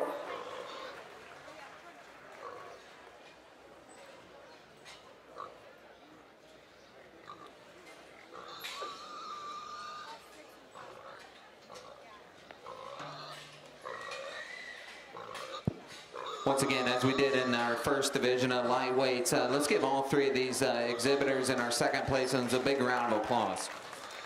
Once again, I think as you get them back out here and compare each one of them, there's one for us that easily surfaces to the top, and one that's sound, fault-free. And again, as we described in class, she covers all the boxes, but yet she's got some unique pieces to go with it. Hard to get this kind of look and shape, but have that kind of squareness of skeleton. This one's big-backed and square pinned and square hinged and still got enough stoutness. I think a logical and a really, really good one to win. Young ladies, Gilt right here that wins the last class.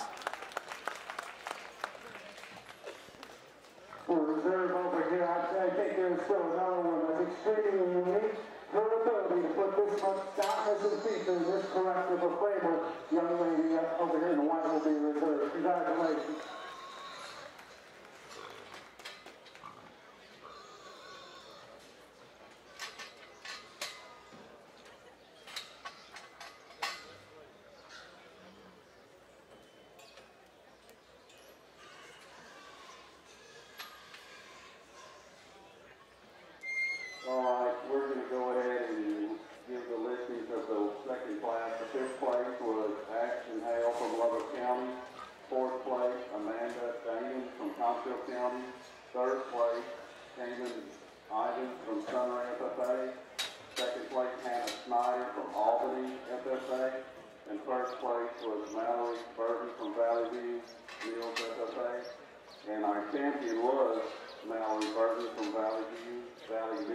FFA, and reserve was McKinsey's first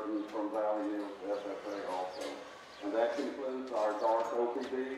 We're now judging the first class of their lot. Once again, as we drop the second place in for reserve out here that we just got done talking, a gilt that's really attractive from the profile to get them that kind of, to have that kind of elevation and still that length of neck. But yet, a lot of times when you get them that tall and elevated, they want to close up and they don't have much shape at the top side of their skeleton. And this one does. When you get right on top of her, that one's got shape and definition to her back and still stout and square about her upper hip. Mobility and range of motion is good. We like her second best. That blue one there in class 2. The second place one then in class 7, there will be your reserve.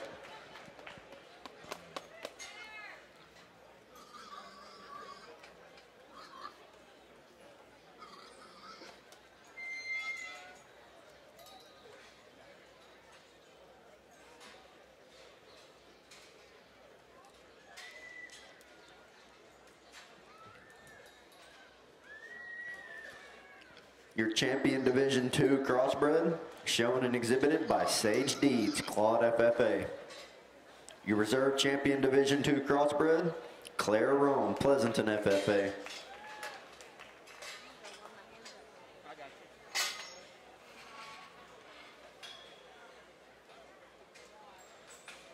Wait out.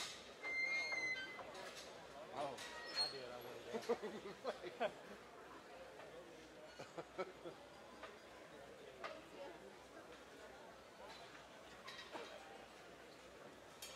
Drug tested?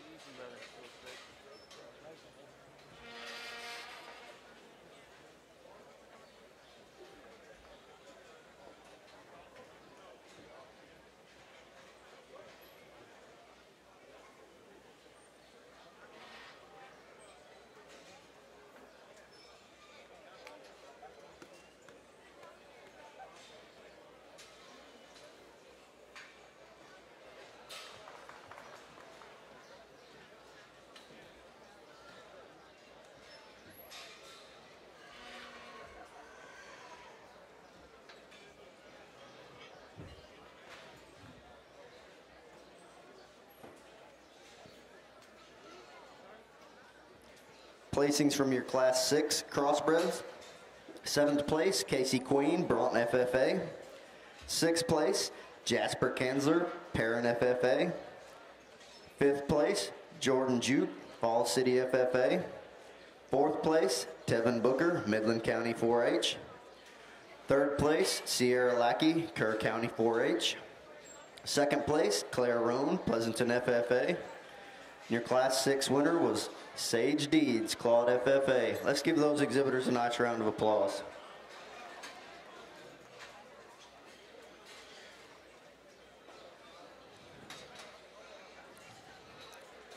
Attention everyone in the barn, I would like to announce one last time, if you are parked on the west side of the barn, you need to move your vehicle immediately. We have trailers coming in to load out gilts. Again, you need to move your vehicle immediately if you are parked on the west side of the barn.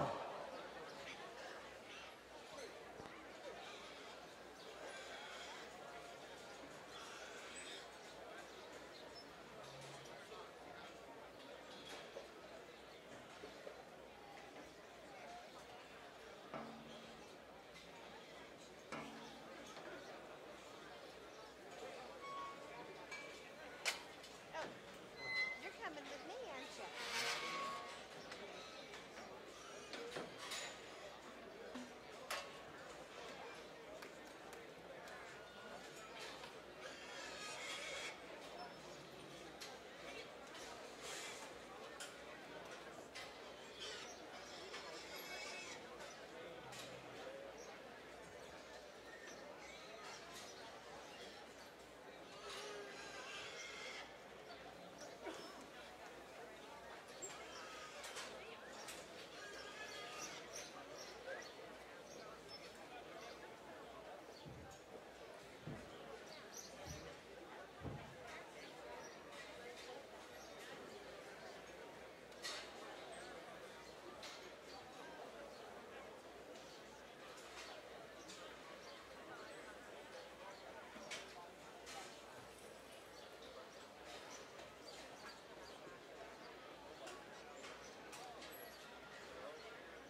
go right behind the picture banner. There's going to be a white gate back there. Thank you so much.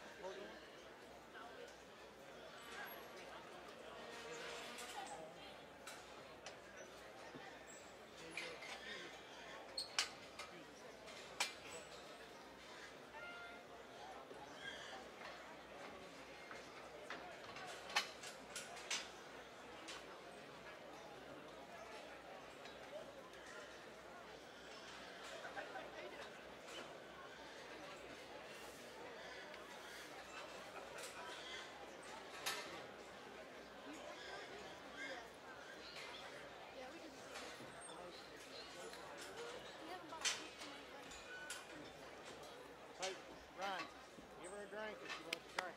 Fill her up.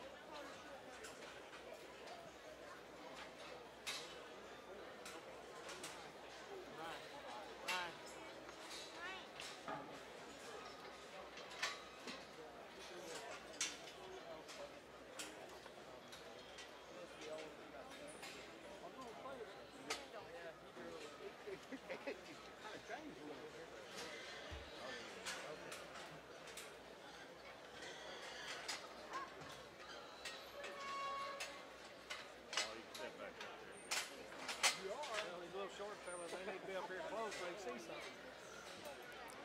Attention crossbred exhibitors, we need your Class 8 crossbreds. Bring them to the holding pen. Class 8 crossbreds, bring them to the holding pen.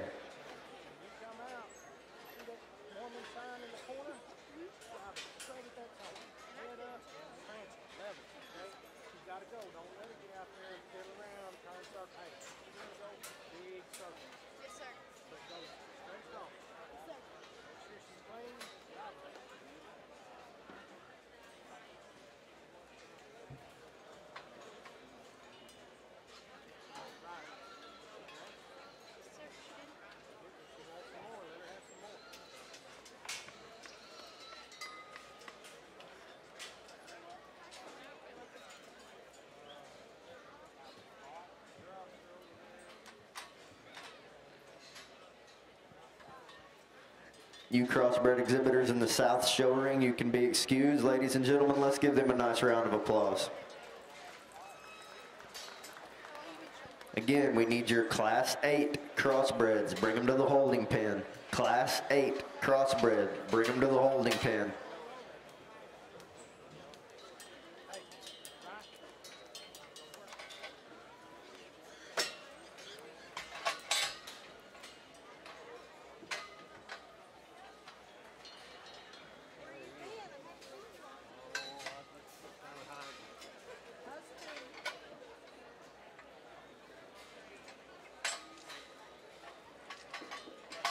The judge has released these other Xerox exhibitors. Would you please give them a round of applause while they head back to their teams? I'm sure they'll appreciate it. Thank you.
Beginner, nice class as we enter into our heavy division, and yet maybe just not that one clear-cut one to run to the top for me. So as we step back and break them down, I think these two gilts bring the most positives together of what we have to work with within the drive. And as just to talk about them, the blue gilt that's attractive from the profile, still got some stoutness of features, still got some length of head and neck to go with it. Is there range and mobility just in terms of hip and hock? Is it quite good enough to win the class? That's where I question her a little bit. She needs to have more true range of motion. She needs to be able to plant and drive and use that hock just a nickel better than what she does. I think that's where the black gilt does excel. This one's might be not quite as elevated up front, but yet when you study the basics of one that's got some shape, still got some width, still got some muscle, still got some length of neck to go with it, I think her range and mobility and overall comfort level is better than the blue one, and it's still got some shape. It's still got some dimension there to her upper hip and stifle. She's better in the way that she plants and drives. I like the black one to start, just in terms of comfort level, just in terms of overall shape and eye appeal. The blue gilt, as we talk, front 2/3 I think is really good, just in terms of elevation and length of neck. She's shorter strided out of her hip and rump and her hind leg.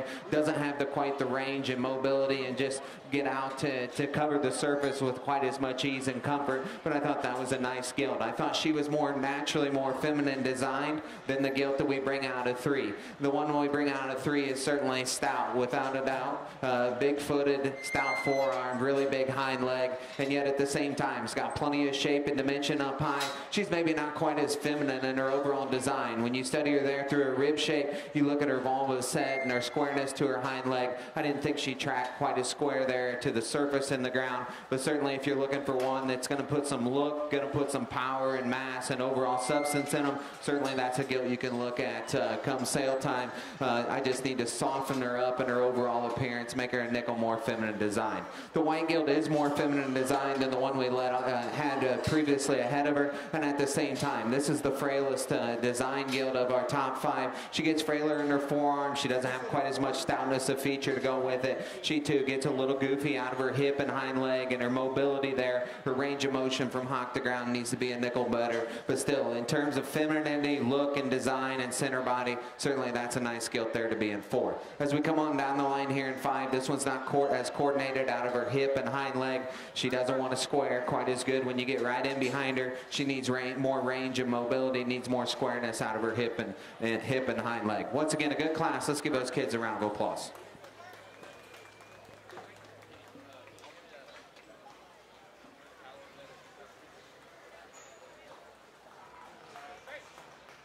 Get started here on the right side of things. And to me, the young lady's got maybe a combination of 2 and 3. She's got next to the square and boldness of the center portion of her body in relation to Gilt and 3rd. And yet she comes back to she's square and 2. She's elevated at the point of the shoulder in relation to Gilt in 2nd. Really a good kind of a Gilt to go ahead in 2nd. Gilt in 2nd class. Young man's Gilt in 2nd. Another one, modern frame building, lack of extra rib and body. She loses balance and proportion from the side. Elevate this Gilt in the chest foot or in her shoulder. Have her both stronger off the ground. So really a nice kind of a Gilt.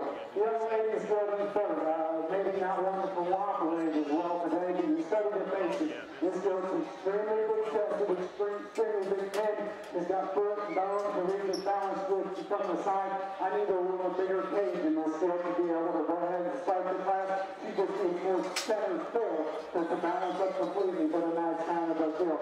Young lady's just coming on next. So this year we got sitting out here. Wasn't sure how she was just going to build up in terms of build up to her shoulder, but she's more than good enough. And I like the back 2/3 of her a great deal. I like her extra rib and body. I like her extra spread. She's just a bit too forward in her shoulder, consequently she's too flat at the ground up both ends of her framework. Young man, just coming out next. Another one that's got his hands top under your really right up high. She's got this true shape and spread and like that about her. She's probably as powerful going away from you as anything in class. I just need to redesign her out for her hip, make her longer and longer. Now allow her to hold up more better from behind. Young ladies just coming out next. Maybe to the lower paradise. This just doesn't want to cooperate. She wants to run the entire time. So you just study the basics of her. She's balanced, she's proportional. She's got forward and bone. She just wants to get a bit tired and maybe not as much as her is not willing to cooperate. People seem to go better from behind. Young ladies just coming out next. Another one we like in terms of having some extra look and extension up front. She's got some extra balance and correct. I particularly like this deal when she turns and goes. In terms of her shape and her cycle, she comes a bit flatter in her rib. It's like she pulls up some bit more coming right at me. Young man's stroke goes ahead and closes the class. She does an incredible job of driving her. She's got heavy, she's got control over. We like that about her. To me, she's a bit flatter in her rib. She gets a bit tighter out there. And congratulations, all of the exhibitors. Good class to go ahead and start the race. Attention crossbred gilt exhibitors, we need Class 9 crossbred, bring them to the holding pen. Class 9 crossbred, bring them to the holding pen. All right, the places in the first class of Duroc, fifth place was Ray Sternberg, Dumas FFA. Fourth place, Mackenzie Burton, Valley Mills, FFA. Third, Teresa, Bronx, FFA. Second place, Prince Helms, Ballinger. And our class winner was Alyssa Smith from Winkler, Loving County. Right now, we are starting to judge the second class of Duroc.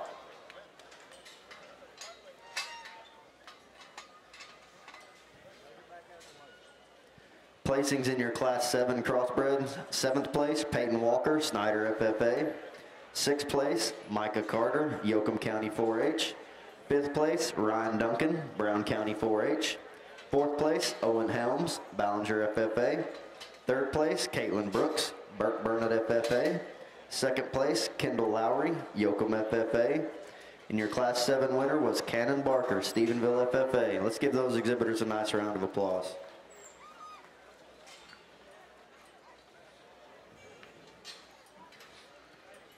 After we place Class 9 crossbreds, we will show for Division 3 crossbred champion, and then we will bring back your Division 1 and Division 2 champion and reserve champions to show for top 5 overall crossbreds. Following the top 5 overall crossbreds, we will bring the top 5 purebred back into the ring to show for the overall supreme champion of the show.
Again, everyone, after we judge Class 9 crossbreds, we will judge for the Division 3 crossbred champion. Following that, we will bring back your Division 1 and Division 2 champion and reserve crossbreds and show for the top 5 overall crossbreds. After that, we will take a short 5 to 10 minute break, and then we will call back your purebreds from yesterday, your top 5 purebreds, and also the top 5 crosses, and we'll show for the overall supreme champion of the show.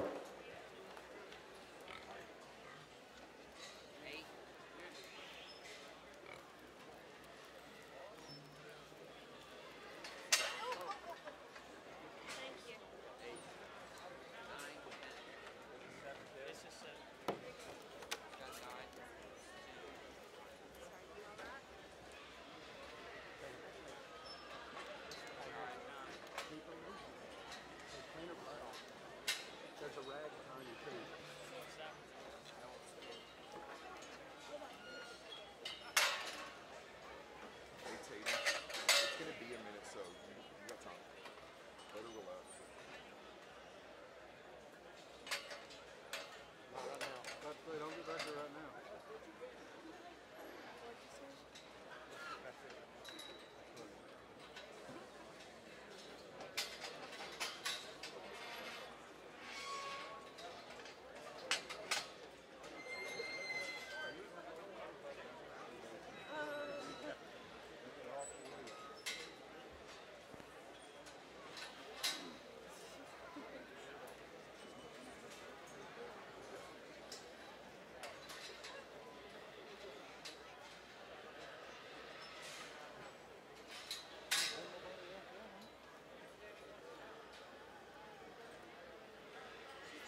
soon as he gives you a good look, you need to go hide behind him or something.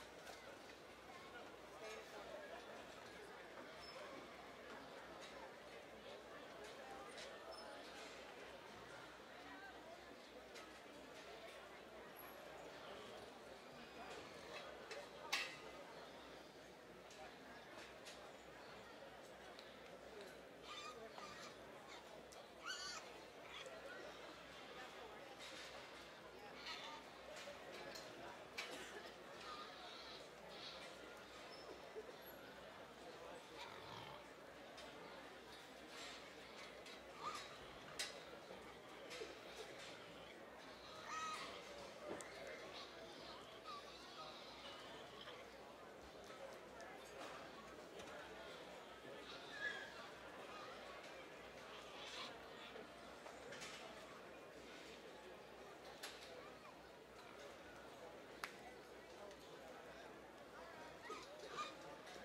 Good class, and probably the deepest class within our top 4 or 5 that we've had to look at yet today.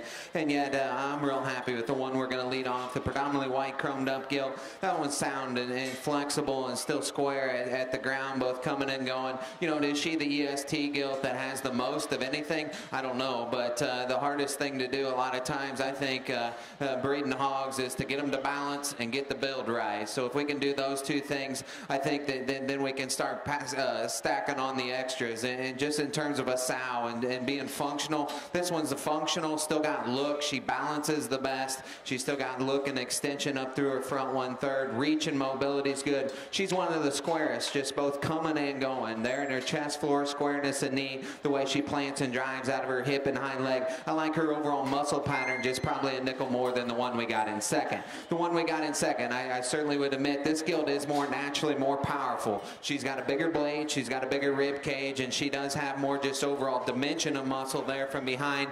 At the same time, I don't read her quite as feminine there up through her front shoulder. She's not quite as square when her front feet hit the ground. I see her getting a little rounder in her overall muscle pattern, but that one is a stout feature gilt that's still got a really good head and neck, really good through the center portion of her body. I don't think the parts and pieces for me balance quite as good as the one we used in front of her, but that's an awful good gilt that's sound structured. Reach and mobility is plenty good enough to go with all that stoutness and look that she still has. The ones that come out in 3 and 4 are very similar in type and kind, and these two gilts I think have a lot of quality to them. From the shoulder back, I like this one a great deal. Certainly she's presented extremely well. Eye appeal, skin and hair, the overall denseness to her skeleton and stoutness is good. When she comes right at you, that's where I got to change her. That thing wants to paddle up front. She gets caved in her knees. She's softer about her front pasterns, but that one can make you some barrows. To get that kind of look, you're going to get a look every time from a judge. I like her top side of her skeleton. That thing's dead level, big bladed, big top, still square hinged from behind. I just got to change that one up front in order for me to move her up. Then the opposite can be said about this gilt. She is really attractive. I'd like to change her behind. She wants to roll and bow. She's not quite as square as she plants them at the ground from behind. She too gets a little softer in those front feet. I'd square her out of her hip and hock, but again, show bars, this one can certainly make it. Tall fronted, elevated, really good head and neck. That's going to get you a look every time. Young man does a great job of driving and presenting her. I'd like to square her there from behind as she plants and goes away. The calico gilt's a really heavy muscle gilt, big bladed, naturally has a lot of shape and dimension up high, a stout feature gilt. She's not quite as sound and mobile out of her hip and hock. She needs more plant and just authority there when she drives, but an awful good class, really good top 5. Let's give all those kiddos a big round of applause.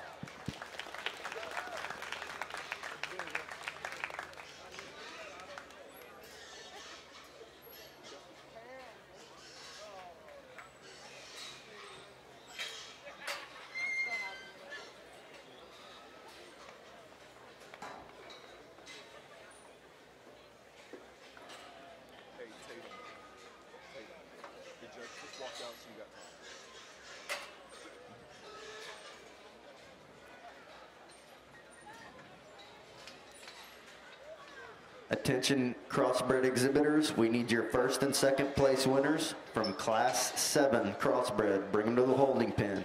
Your first and second place winner, Class 7 crossbred. Bring them to the holding pen.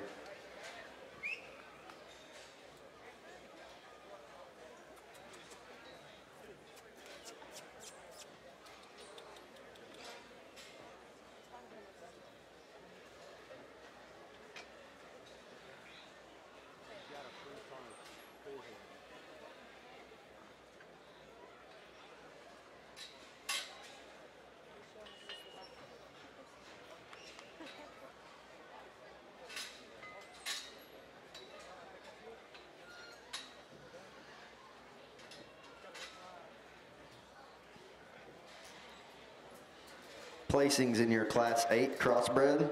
10th place, Carson Esker, Valley View FFA.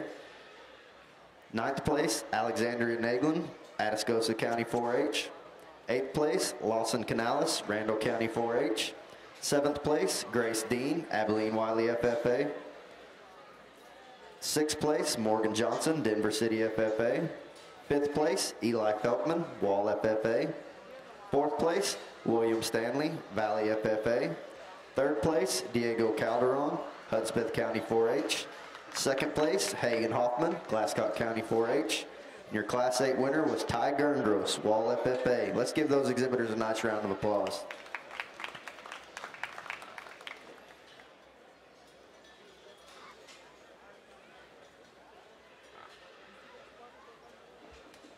On the purebred side, if you want to bring your Class 3 Durocs to the holding ring, be a good time to do it. The Class 3 Durocs to the holding ring.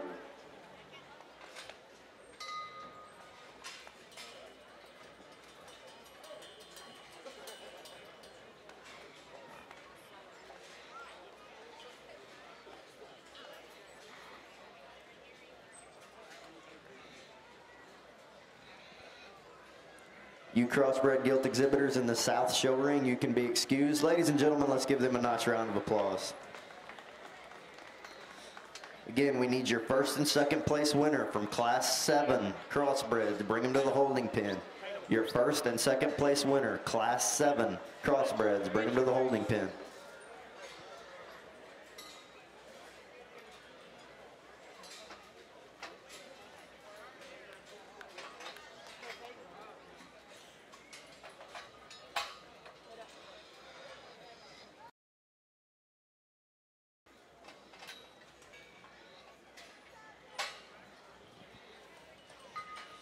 Attention all you exhibitors, again, after we place Class 9, we will show for Division 3 Crossbred Champion.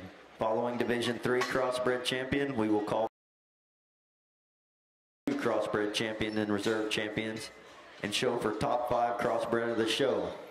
Following that, we will take a short 5 to 10 minute break and we will call back the Top 5 Purebreds from tomorrow.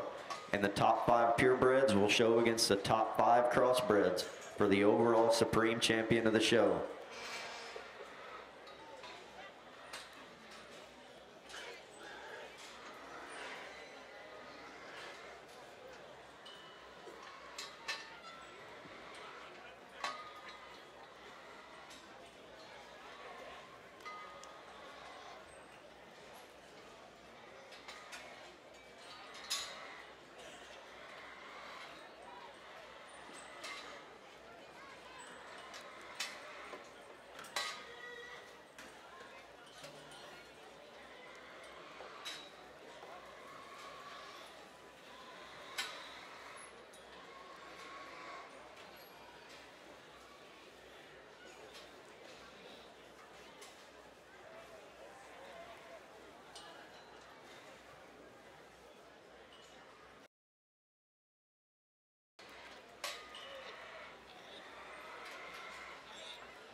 Interesting class to put together, all different shapes and sizes, and yet the young ladies just go for complete, doing this go from the side, she balances, she proportions, she comes at you, she's opened up, she's big and square in terms of her chest for a love the way her neck ties into her body. I'd like to see her still go away with just a shot for this face with to really be elite, the basics of that field are really, really good. The young lady still coming out in a second, the big, really kind of a good, you like that about her, really has an extra to me, I'd like to peel her off. Just a tick, she's carrying a bit more on her. Just in terms of cover, so really like her actually good spread as I mentioned, good class pair Gilt to go ahead and start. Young man's Gilt on the flip side compared to the Gilt the second, really shapely, really fresh. Especially as you move her right up high, you like that about her. She comes after with an attractive look. I like to smooth her out in the hammerloin junction and have her just go a bit more correctly from behind in terms of length of hip and push from behind. Young ladies still coming out next. Another one that's got some extra rib and body. You like that about her. She's correct in terms of her build. Likewise, I'd like to feel this one back. Just a quick in terms of cover. Clean her up through her down. Just getting a bit way too there. Like that about her. Another really shapely, heavy muscle kind of a deal. This one in terms of pin width, in terms of the shape and dimension as she goes is as good as any class. Unfortunately, she's not able to handle it as well. In relation, she gets too tight in her hips, too tight in her handle. Just like to see her go a bit more correctly from behind. Incredible job of driving this Gilt, fully up-headed, attractive. You like that about her? And have her go with a shot more this true face with as she turns and goes. The young man does an incredible job with her. Young lady still goes ahead and closes the class. I like the back two-thirds of her. She's got a big square top in her. She's got this true genuine shape as she turns and goes. I like to square her up at her knee and fix her at the ground in terms of flatness of the passion. Congratulations to all those exhibitors.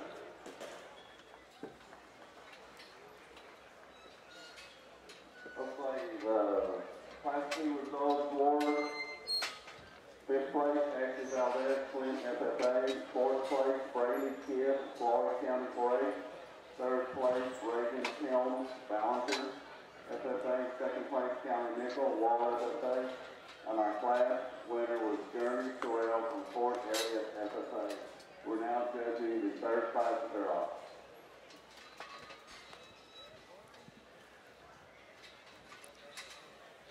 Attention crossbred exhibitors.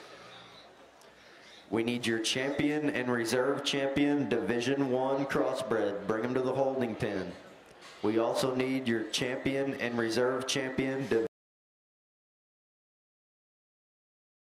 Again, we need your champion and reserve champion Division I and Division II crossbreds. Bring them to the holding pen.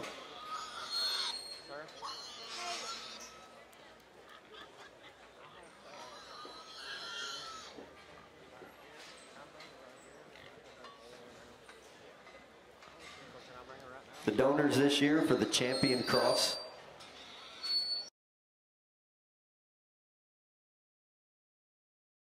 The champion middle cross, Cody and Shanna Pugh.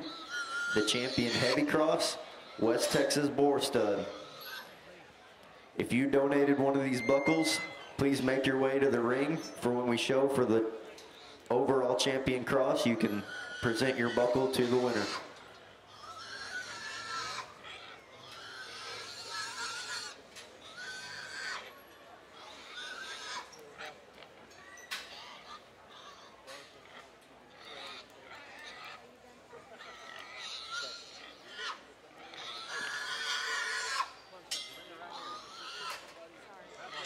Still in that blood testing thing too.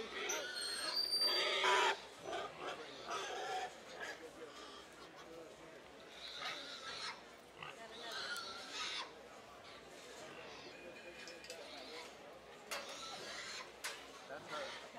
Come on, come on.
maybe some different parts and pieces with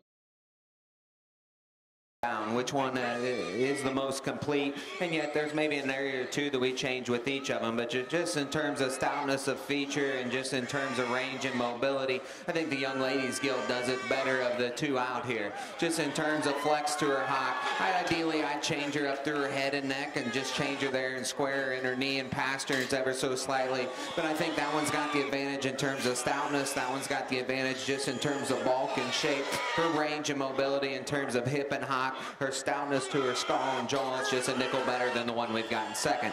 The one we got in second is tall fronted, really good designed in terms of length of neck. I would stouten her skull, stouten her in her overall bone work and stoutness of structure at the ground. A good body Gilt that still offers them shape and spread. Ideally, we just like to see her plant with a little more ease and comfort there from behind as she goes away from you. On down the line here, the blue Gilt that comes out next, really a big bladed, big top Gilt that's still got plenty of shape and dimension there. I didn't read her quite as flexible, maybe off of either end. She wants to get set down on her hock just a nickel more, not quite as fluid and athletic up there through her front shoulder, maybe not quite as feminine designed as well. Here's one I like from the profile, tall fronted, really feminine design, good through the center portion of her body. Where I need to change her is when she comes right at you.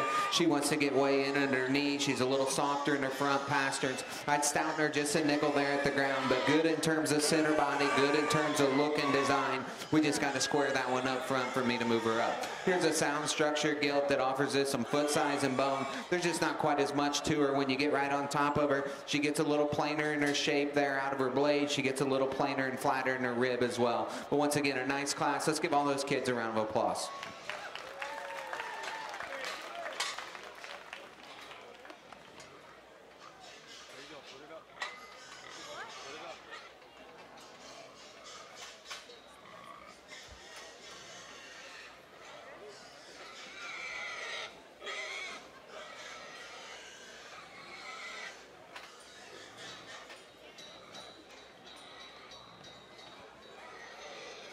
We will now show for Division 3 Crossbred Champion, your Class 7 winner, Cannon Barker, Stephenville FFA.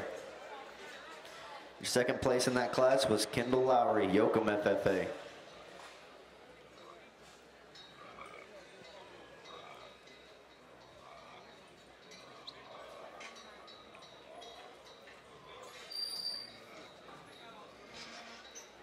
First place in Class 8, Tiger and Gross, Wall FFA. Your second place in that class was Hagen Hoffman, Glasscock County 4-H.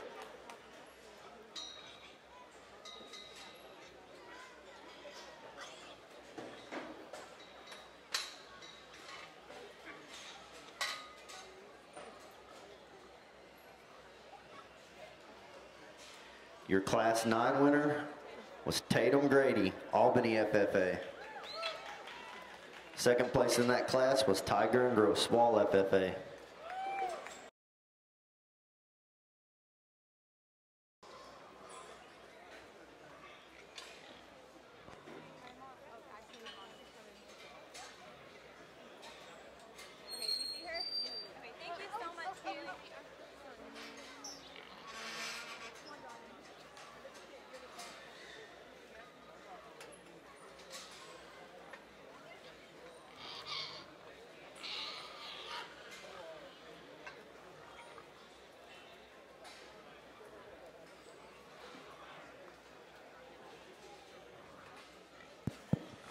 Once again, as we've done in our previous divisions, big round of applause for all 6 of these first and second place Gilts here in this division.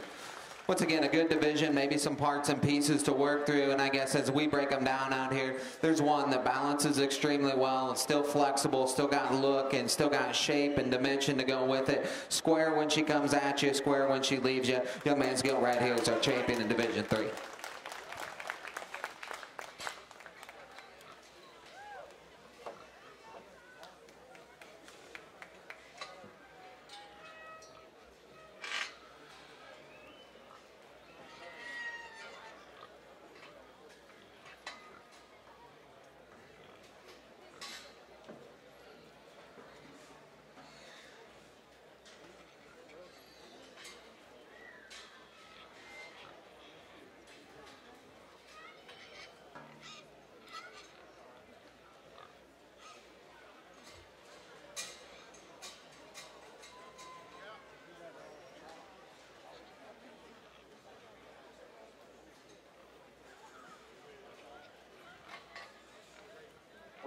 judge has excused the remaining exhibitors in the Duroc side. Please.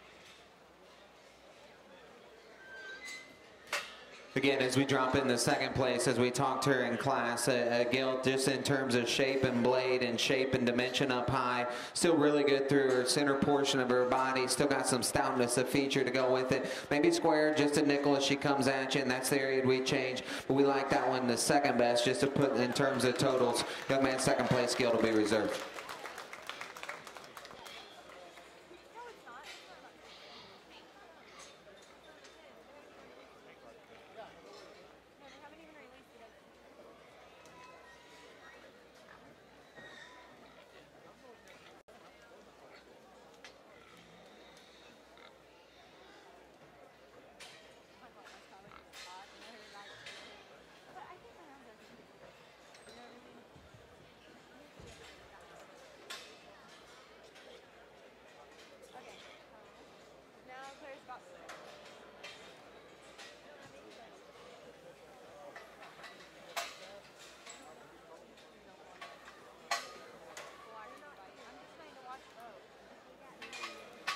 Again, we need your champion and reserve champion Division I crossbred and your champion and reserve champion Division II crossbred. Bring them to the holding pen.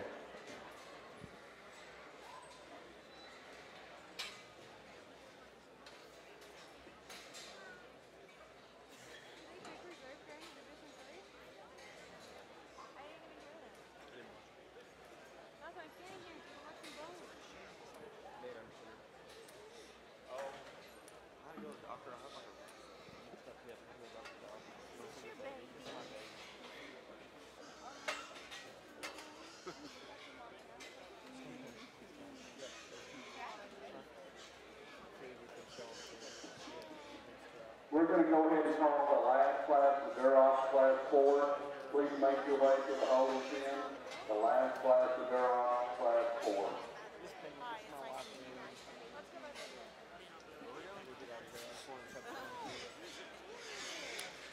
Again, after we show for the overall champion cross of the show, we will take a short 5 to 10 minute break, and then we will call back the top 5 crossbred and the top 5 purebreds from tomorrow to show for the overall supreme champion of the show. I'd also like to take this opportunity to recognize the official swine show sponsor, ADM Mormon Show Tech. Regardless if you're aiming for a county or state fair champion, Mormon Show Tech has the products to fuel the nutritional requirements of your show livestock. Not only do they offer high quality show feeds, but they also give back to the industry through show sponsorships, educational show clinics, and a top-notch awards program for all county, state, and major show winners using Mormon Show Tech. Thanks to Dr. Bruce McLean and everyone at Mormon Show Tech for their continued support of the San Angelo Stock Show and Rodeo. Please visit the booth located behind the show arena for more information on their valuable products. Also, for anyone who had a champion or reserve champion today or yesterday, please go by the booth as well and pick up an awards application and fill it out and give it to Tad Knight. Let's give ADM Mormons a nice round of applause.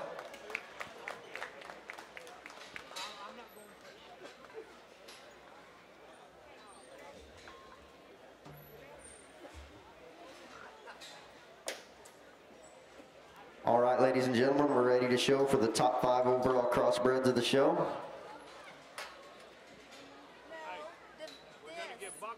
Oh, I'm sorry. I'm getting ahead of myself. We need the photographer in the ring, please. Can we get one of the photographers to the ring? We need to take pictures. Oh, she's in the ring.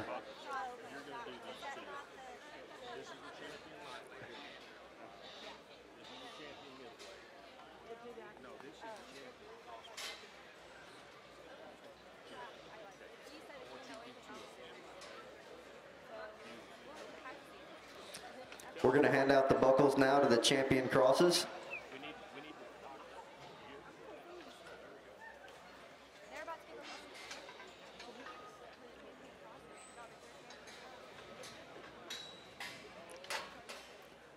The Division I champion cross buckle was donated by Pam and David Kempen. Your winner is Emma Marie Lozado, Princeton FFA. Your Division II champion buckle is donated by Cody and Shanna Pugh. Your winner, Sage Deeds, Claude FFA.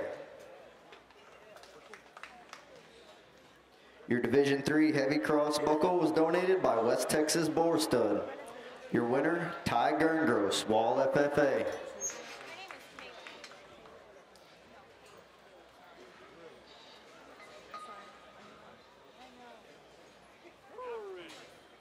Now we're ready. Your Division I champion, Emma Marie Lozado, Princeton FFA. Your reserve Division I champion was Clay McLemore, Perrin FFA.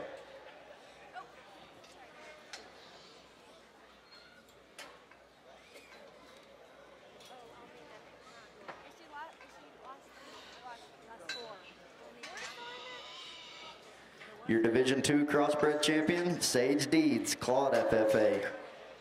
Your reserve Division II was Claire Roan, Pleasanton FFA.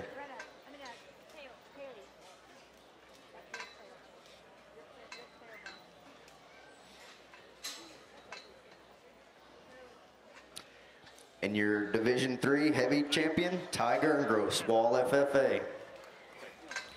Your reserve Division III was Hagen Hoffman, Glasscock County 4-H.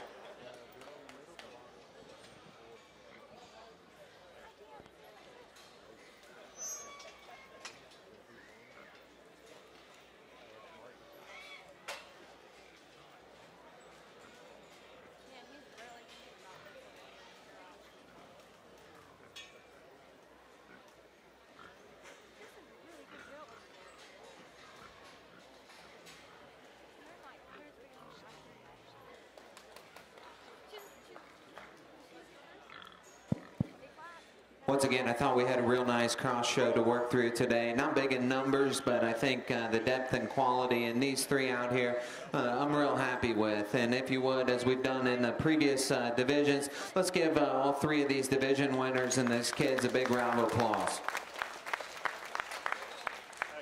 Once again, I think three high-quality gilts out here that, again, can be sows and can be females that can make the barras or make the gilts to come back here at the majors next year. And yet, when you look at all three of them, there's only one out here that, that demands your attention, just in terms of ring presence, in terms of center body, one that's eloquent yet, but she's sound and square. I think she's an awful good one. Young lady there on that middleweight is going to have our champion cross.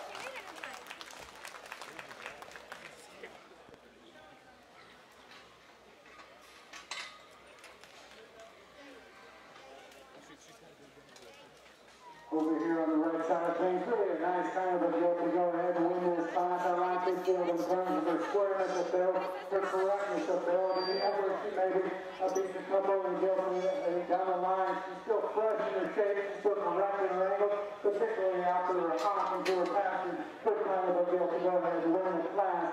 The deal coming out in second, another one that follows the same type and kind in terms of squareness, in terms of this fresh shape of body. I thought in relation to the class over, she becomes a bit more refined at her ankle, and she's just not as comfortable and pushes as hard from behind as our class winner.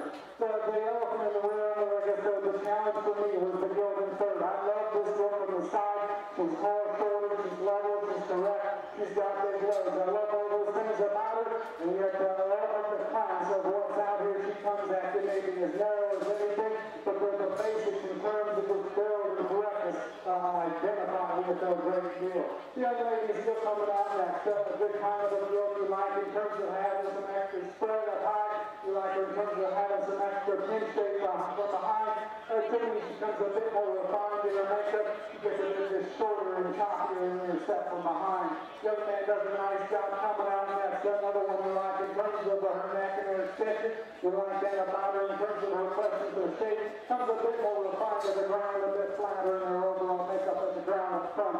The young lady still goes ahead and poses the class. As heavy muscle as anything in here, really opened up, really square, really powerful. She just needs to go sounder from behind to be able to move up. Congratulations to all those exhibitors.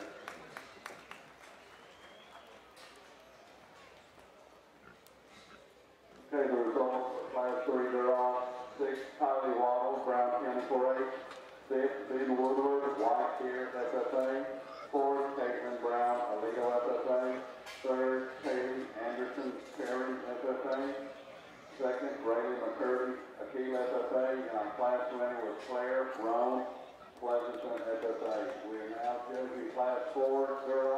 is our last class. So if you have a first or second place, Gilt in the first three classes, just kind of pay attention, we'll call you a little later. Again, as we choose reserve cross over here, I think it's a little closer than obviously the decision that we had for champion. I think all three of these certainly got a lot of positives to build around. I guess the one for us, when we break them down, just in terms of reach and mobility off of both ends and still having some freshness to the center portion of her body, we like the young man's heavyweight Gilt here. She'll be reserved.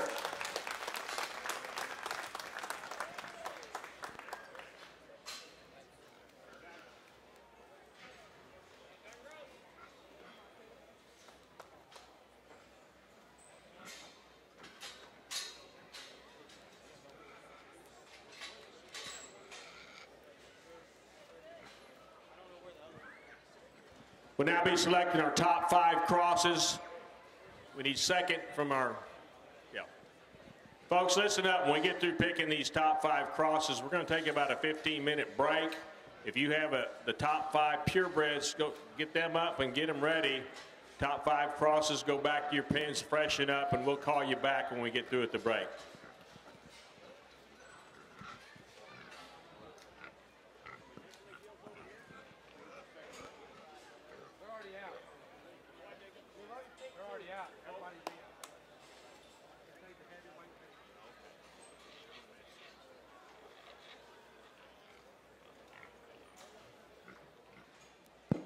As we get out here for third overall cross, and again, we thought it was close between a pair of Gilts and this one, as we talked to her within the drive, this one's unique just in terms of elevation and look and extension. One that to get them that good looking, still got shape up high, still square, maybe just not quite as wide and quite as good there in the front part of her blade. But I think this one's awful good and still is good in her own right. Young lady right here at the blue Gilt will be our third overall.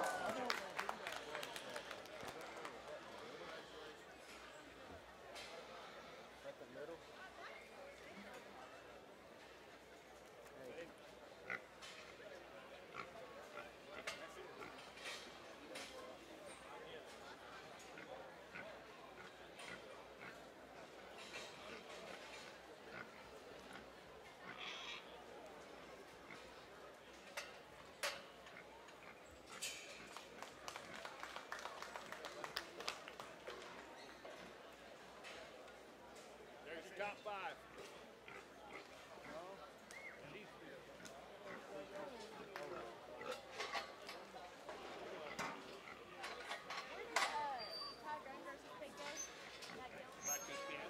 Oh, hey, all those pigs went back to the pen because they need to freshen up. Yes, sir. If y'all, these are barrels and you're going to have a hard time getting that cup underneath them, they're not going to piss out the back of the pen. So if y'all want to go take a break, you can.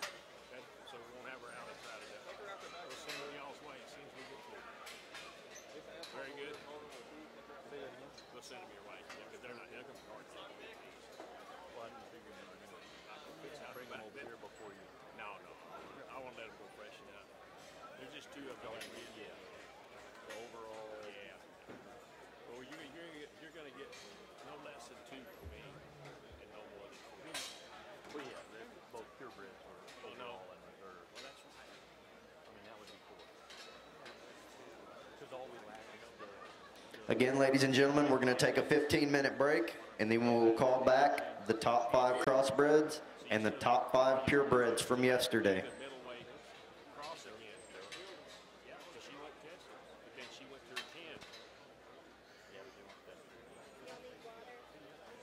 Going to test her again. The champion cross was a Division II winner. Okay, she went and tested, then she went back to her pen. She needs to be tested again. Didn't do that yesterday. Why didn't we do that yesterday on the purebred? I thought that was the plan yesterday. No, no. Time out. You tested the Supreme and the reserves. We did, but not as that. The birds had already been tested. This is different. This is different. These are division champions. So they got to show. I mean, that's the same thing. The bird got tested, then he went back to his pen, and then he came back and got a reserve. We didn't test him again as a reserve. We just tested him as a bird champion. You need to test him as a reserve. Yes. pig needs to be tested. It's too late now. Cat's out of the bag. Same day, But same, no- same year. But when he went back to his pen, they could load him up and show for the spring, okay? Oh, technically. No, not technically. It is true. He can do it. Well, you need to do it for protocol. See, because you're not testing the ones that need to be So tested. we Time don't out. make those. Time We out. don't make those choices.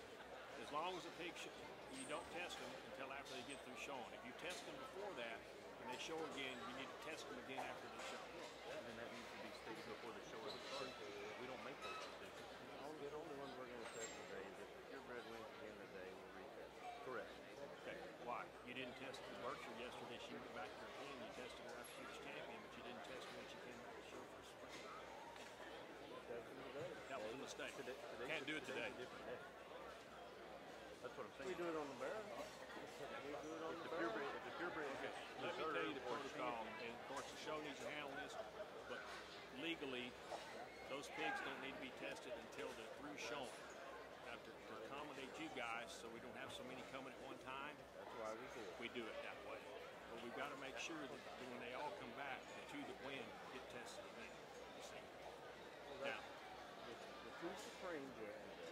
Well, let's grab it home. We're going to test it. so let me ask you a question now. A medium weight crossbred was tested. She just won the champion. She needs to be tested. Yeah, we need to do that. And it doesn't make too bad No, sense no. to me.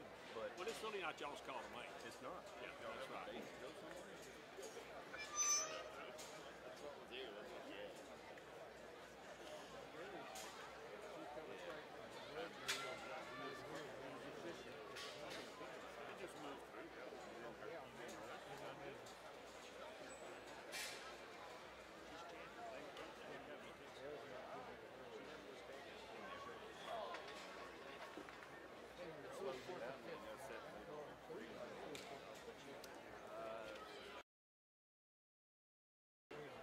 No, the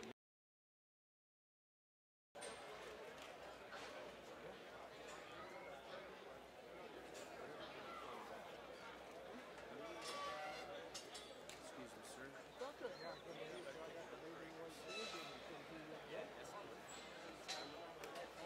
well, that guy named protocol. Me and Will are going to go back there.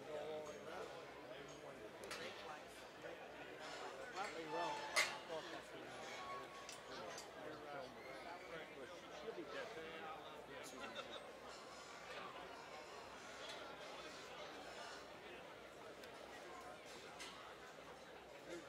Huh? You're right. But it jumps right here. That's good.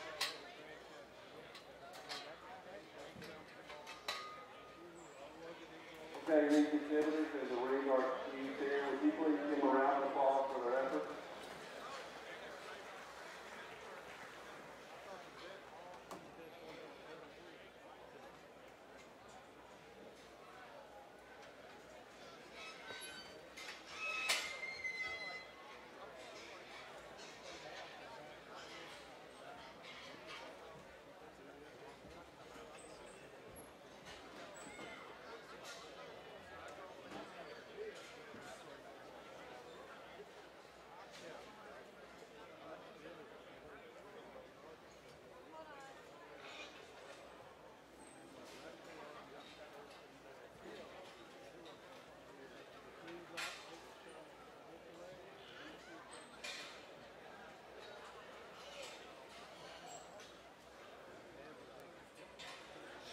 Attention, ladies and gentlemen, I'd like to take this opportunity again to recognize our official swine show sponsor, ADM Mormon Show Tech. Regardless if you're aiming for a county or state fair champion, Mormon Show Tech has the products to fuel the nutritional requirements of your show livestock.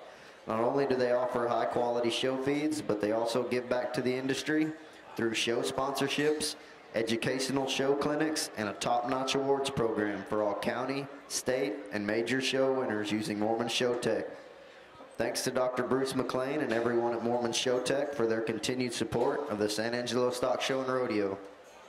Please visit the booth located behind the show arenas for more information on their valuable products. Also, if you had a reserve or champion today or yesterday, please go by the Mormon Show Tech booth. If you feed Mormons and get an awards application, fill it out and bring it to Tad Knight.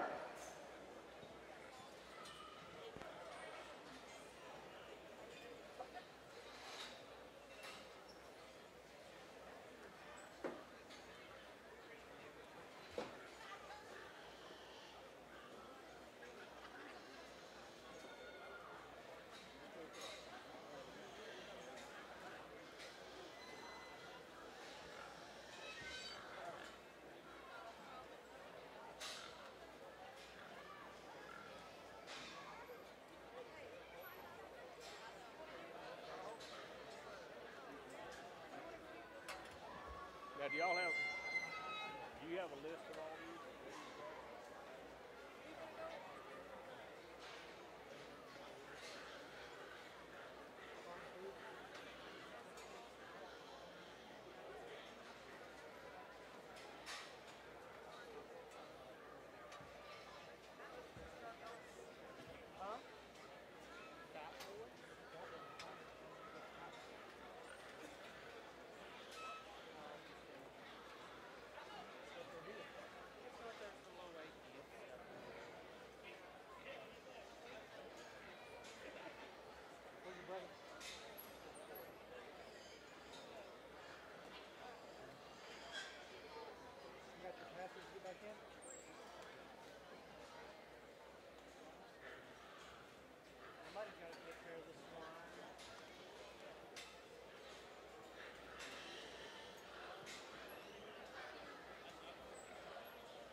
All right, here with this Duroc breed, if you had a first or second class Gilt in your first three classes, please make your way to the holding pen. We're finishing up class 4.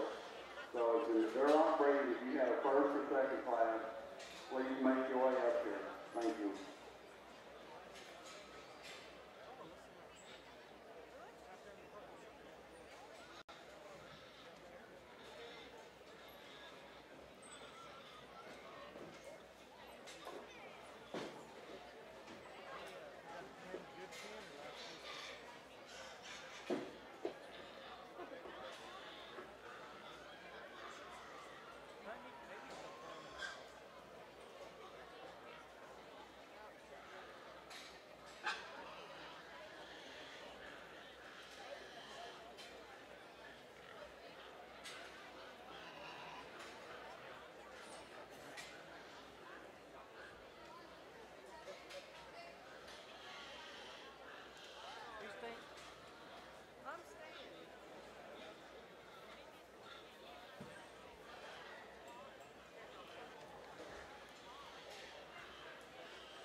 Good class, Red Gilt, go ahead and close up the Red Gilt side of things. The young man's Gilt to me was the clear class winner in my mind. She's square, she's fresh, she's bold, and yet she still has correctness of build, stoutness of feature. Really a nice kind of a Gilt to go ahead and start the class. Young lady's Gilt coming out in second. The longer she drives, the more she moves her way up. Just in terms of her basic build, her correctness, her attractiveness, you like all those things about her. Is she just a flashy show Gilt that says, here I am, come get me? Maybe not, but the basics are certainly good there. There'll be unique breeding. These may be in third, and in terms of swinging for the fence and then trying to generate the board, the Gilt in third. Will make you as good a chance as anything. She's really heavy featured, really stout, really square. To me, she comes up there. I just like to clean her up and make her a bit more refined in terms of being a breeding Gilt, but certainly has breeding value, no doubt about it. The Gilt coming out next. I like the back 2/3 of this Gilt. Her extra spread up high. Her pin width, you like that about her. You like her extra freshness. To me, I need to change her up through the angle and allow her to be stronger on her front pastures, but the back 2/3 are awful good. Young man still coming out next. Really a nice and attractive headed kind of a Gilt. You like that about her. You like her in terms of her levelness from shoulder to hip. Like all those things about her. To me, you get around behind her. She's a bit more refined in her ankle, and she's not as square from off the ankle either. The young lady still goes ahead and poses the class. Has really a stout skull kind of a look. You like her in terms of her extra squareness of chest, her extra rib and body. To me, she's a bit more refined in the ground. No longer the drive we're on, she wants to just tuck and roll underneath of her. Congratulations to all those exhibitors. Good class of Red Gilt to go ahead and close up the show.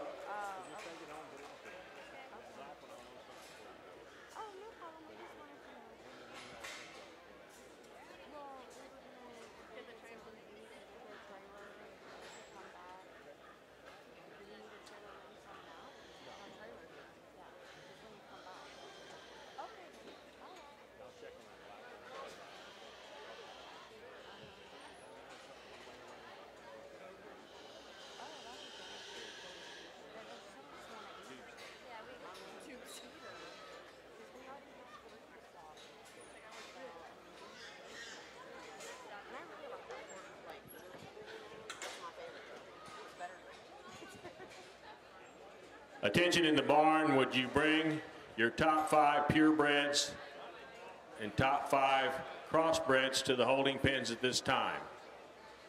Start heading this way with the top 5 purebreds and the top 5 crossbreds. We're going to go ahead and call the hamsters. We have 2 hamster classes, and they're small classes.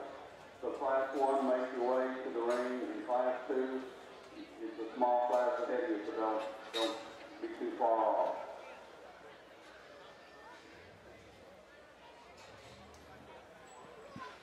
Just kind of a reminder, we're going to be putting the sale order together, the complete sale order together after the selection of the top 5.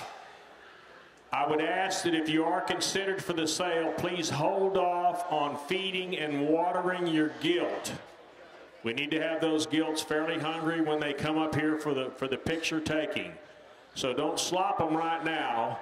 You can give them a little, but let's make sure when they come up here that they are ready to eat. If you're considered for the sale and you make that sale, you will need to be here to relocate your pig. We'll make some announcements when that gets closer, and we'll talk to you people that are in the sale about what's expected of you. So remember that if you've got one of these pigs that's when you leave the ring, or if you're back in the pens, don't be slopping those hogs now, because we'd sure like to have them hungry when they come for pictures.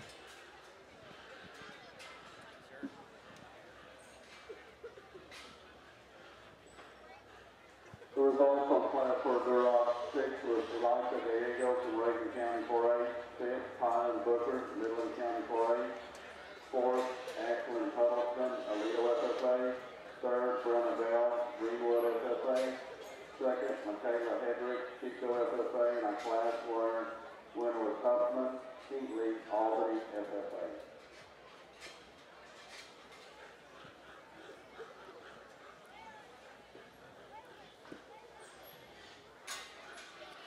Attention again, you Junior Star Gilt Show exhibitors. We need your top 5 purebreds and your top 5 crossbreds. Bring them to the holding pen.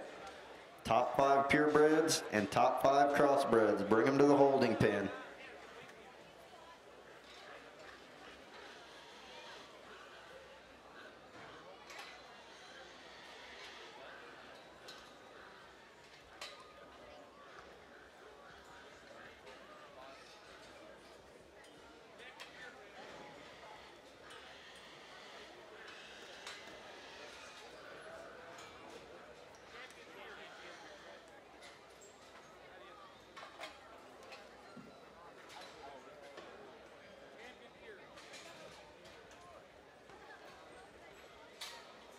If you would, please put your hands together for all 4 of these exhibitors out here at the champions drive.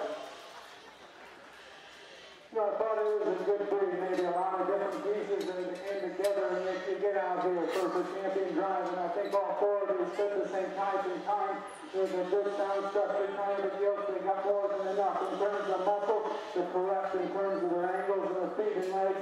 If you get the challenging now for champion drive, I think there's 2 or 3 Gilts in contention. To me, those are Gilts that are hitting you extremely hard into the skate. And this is on my mind the whole time. Young lady right there will have the champion drive. Congratulations.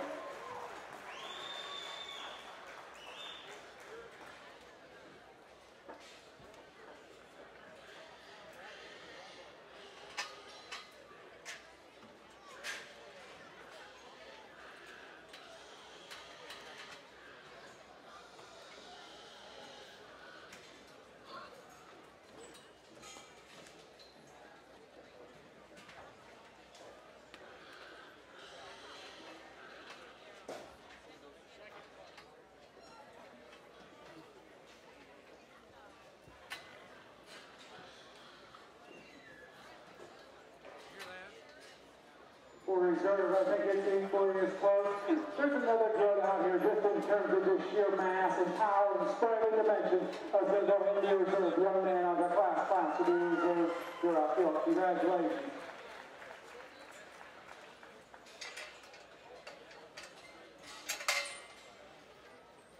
Your dad pretty happy?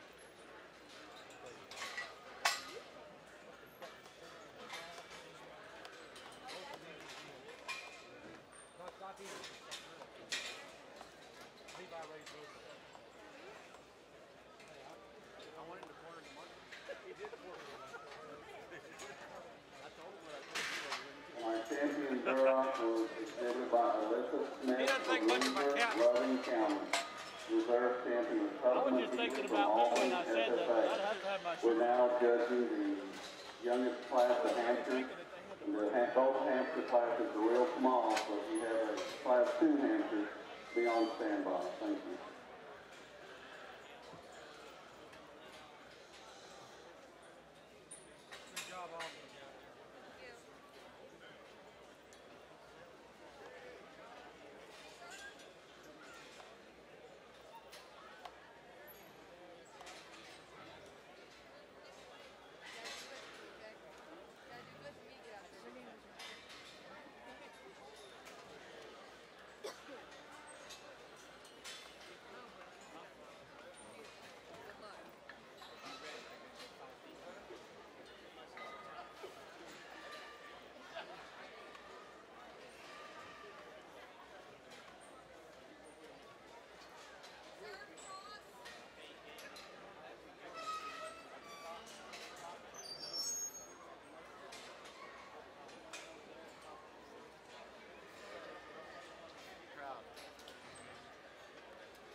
I would like to take this opportunity to recognize our Supreme Champion and Reserve Supreme Champion trophy donors. The Supreme Champion trophy was donated by DL Show Pigs. The Reserve Supreme Champion trophy was donated by Lacey Show Pigs.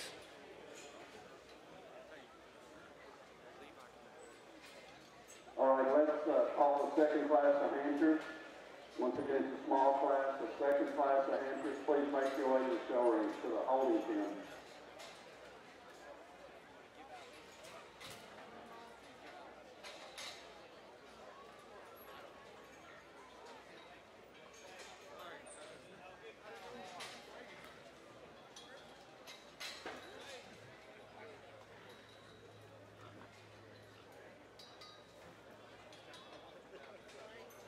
Top two. Did you ask who you gave this?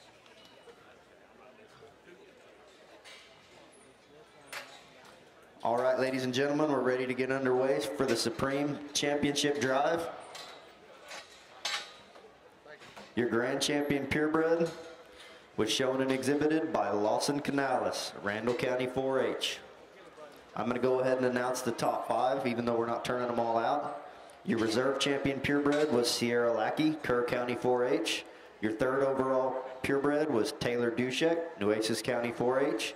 Your 4th overall Purebred, Cambry Swartz, Miles FFA. Your 5th overall Purebred, Claire Roan, Pleasanton FFA.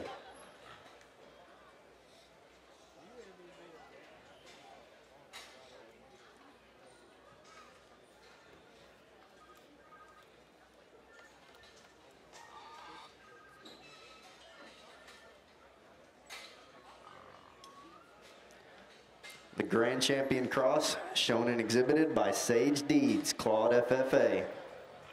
Your Reserve Champion Cross was Tiger and Gross, Wall FFA. 3rd overall Cross, Claire Roan, Pleasanton FFA. 4th overall Cross, Hagen Hoffman, Glasscock County 4-H. And 5th overall Cross, Emma Marie Lozado, Princeton FFA. Let's give all those exhibitors a nice round of applause.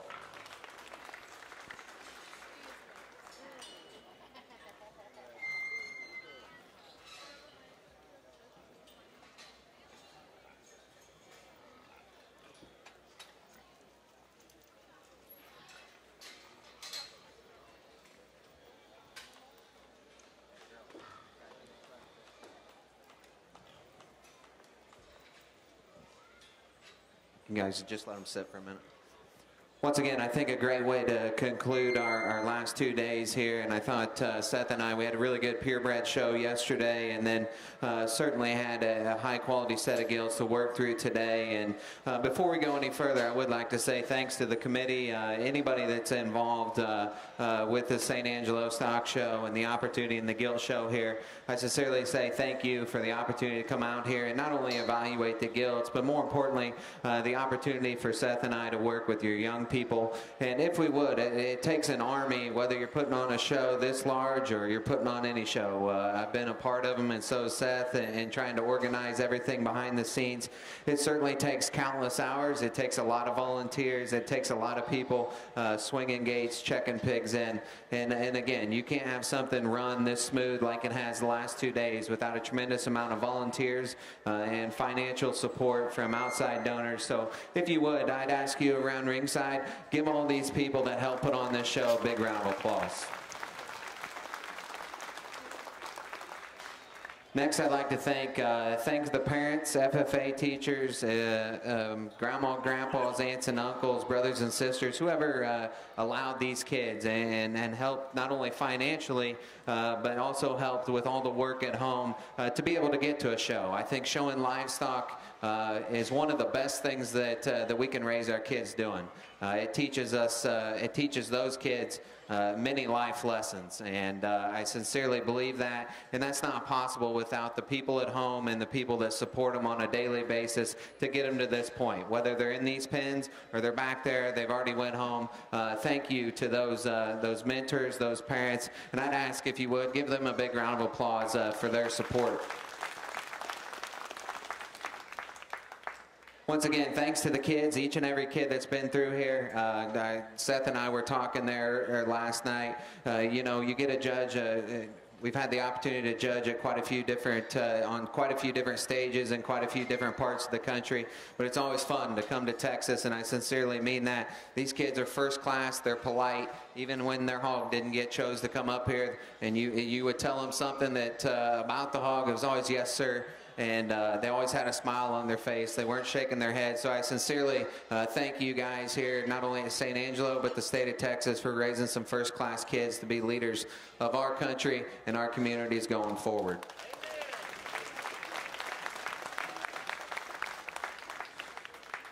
Once again, thanks for the opportunity to be here. And as we fire these two back up, Seth and I think that we've got two outstanding females out here. There's one for us, though, when she hit the ring, the surfaces to the top. And this one puts together a lot of positives, a lot of things that are hard to put together within any breed of hogs, but yet she covers all the basics of squareness and look and body and rib and stoutness, and yet she still does it in a balanced package. She does it in a package that's built extremely good from the ground up. One that certainly Seth and I think would like to have a lot of sows that look like this one, just in terms of covering the basics, but having some extras, and then yet she still looks like a show gilt. So once again, big round of applause for all the kids. We'll go out and get you a champion.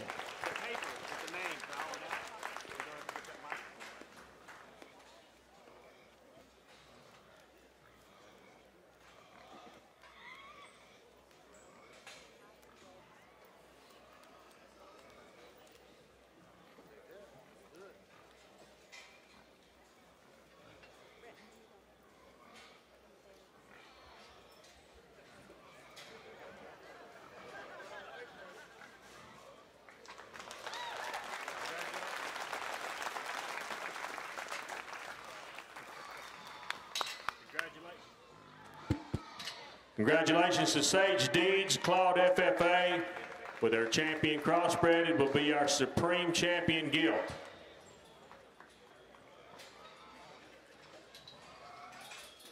We're now bringing in our reserve grand champion crossbred, Ty Gerngross, Wall FFA.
Well, I'm not going to talk a whole lot. You guys got to hear plenty of me yesterday, and I'm just going to echo the same things Justin just got done saying. But once again, real quick, again, thanks St. Angelo for having us down here. Thank you, kids, for doing such a great job. Ring help, awesome, made it go efficient. We really appreciate that as judges. Quality of the hogs on the top end we thought was real exceptional, and we get out here for your reserve Supreme Champion, and it's close between the two. Honestly, we can make a case for either one of them. I think there's some things we like about that cross gilt that maybe the spot gilt doesn't have, and the spot gilt has some things to offer that our crossbred gilt maybe doesn't have. But it's a close call, and kind of boils down to personal preference and how you guys like them, and you guys will decide how you want to buy them on Tuesday, and that's all fine and dandy with us. So we're real happy again. Like I said, if you guys would put your hands together and help me congratulate the exhibitor driving the spot gilt. Reserve Grand, congratulations, buddy.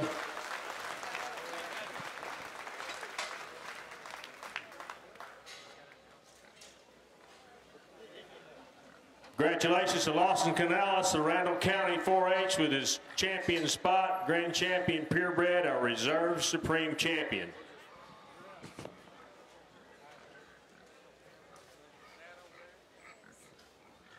We'll now be selecting our top 5. And folks, before we do this, had 2 guys come down here work extremely hard. Well, when you put the years that these guys have been in at or near a hog pen, you can probably start at age 6 months or so.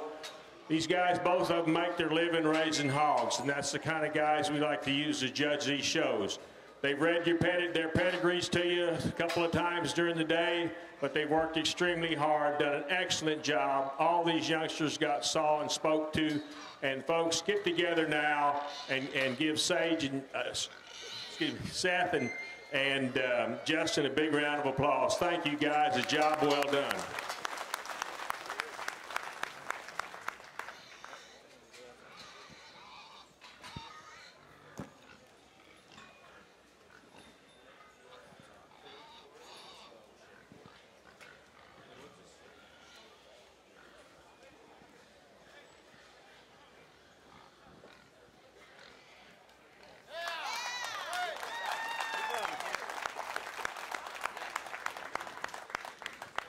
Number 3 is our reserve grand champion crossbred, Ty Gergros, Wall FFA. Congratulations.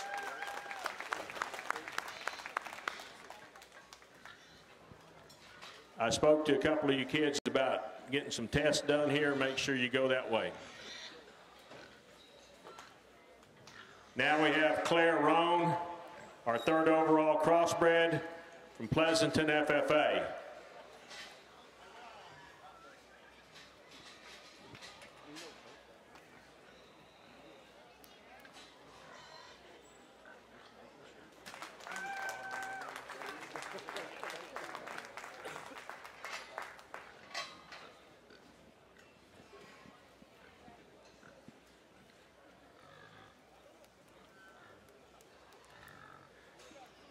Number 4, our champion champion purebred, Lawson Canales from Randall County 4-H.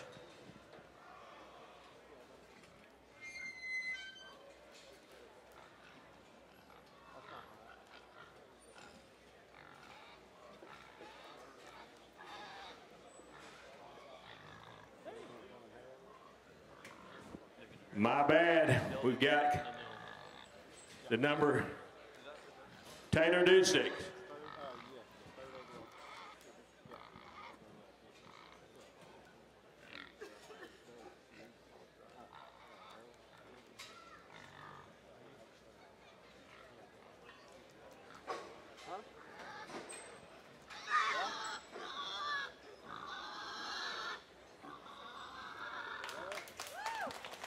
Congratulations to Claire Roan, Pleasanton FFA. Ladies and gentlemen, this concludes our show. We want to thank you for coming. Make sure that you get trailer releases before you can leave. Do not park along this wall over here so we can load out. If you're going to hang around to see if you're in the sale, make sure you stay here. If you want to get a hamburger or something, get her done. But whenever we put that sale order up, we need to meet with you guys in the show ring for just a second about what the procedure is going to be. We want to thank you all for coming. God bless you, and be safe on the way home. On the junior side, William Minton won the Gilt on the 2nd class. Chris Trimble, please make your way to the show ring. And now we'll let the judge talk the results of Class 1 handles. Thank you, ma'am. All right, the next party is Stu Huff. You'll be a good class of hands for Gilt to go ahead and get started. Young men, Gilt there is going to go ahead and start. You will study in terms of feet and bone, in terms of stoutness, and in terms of just boldness as you get to the center portion of our body. Love the front two thirds of that.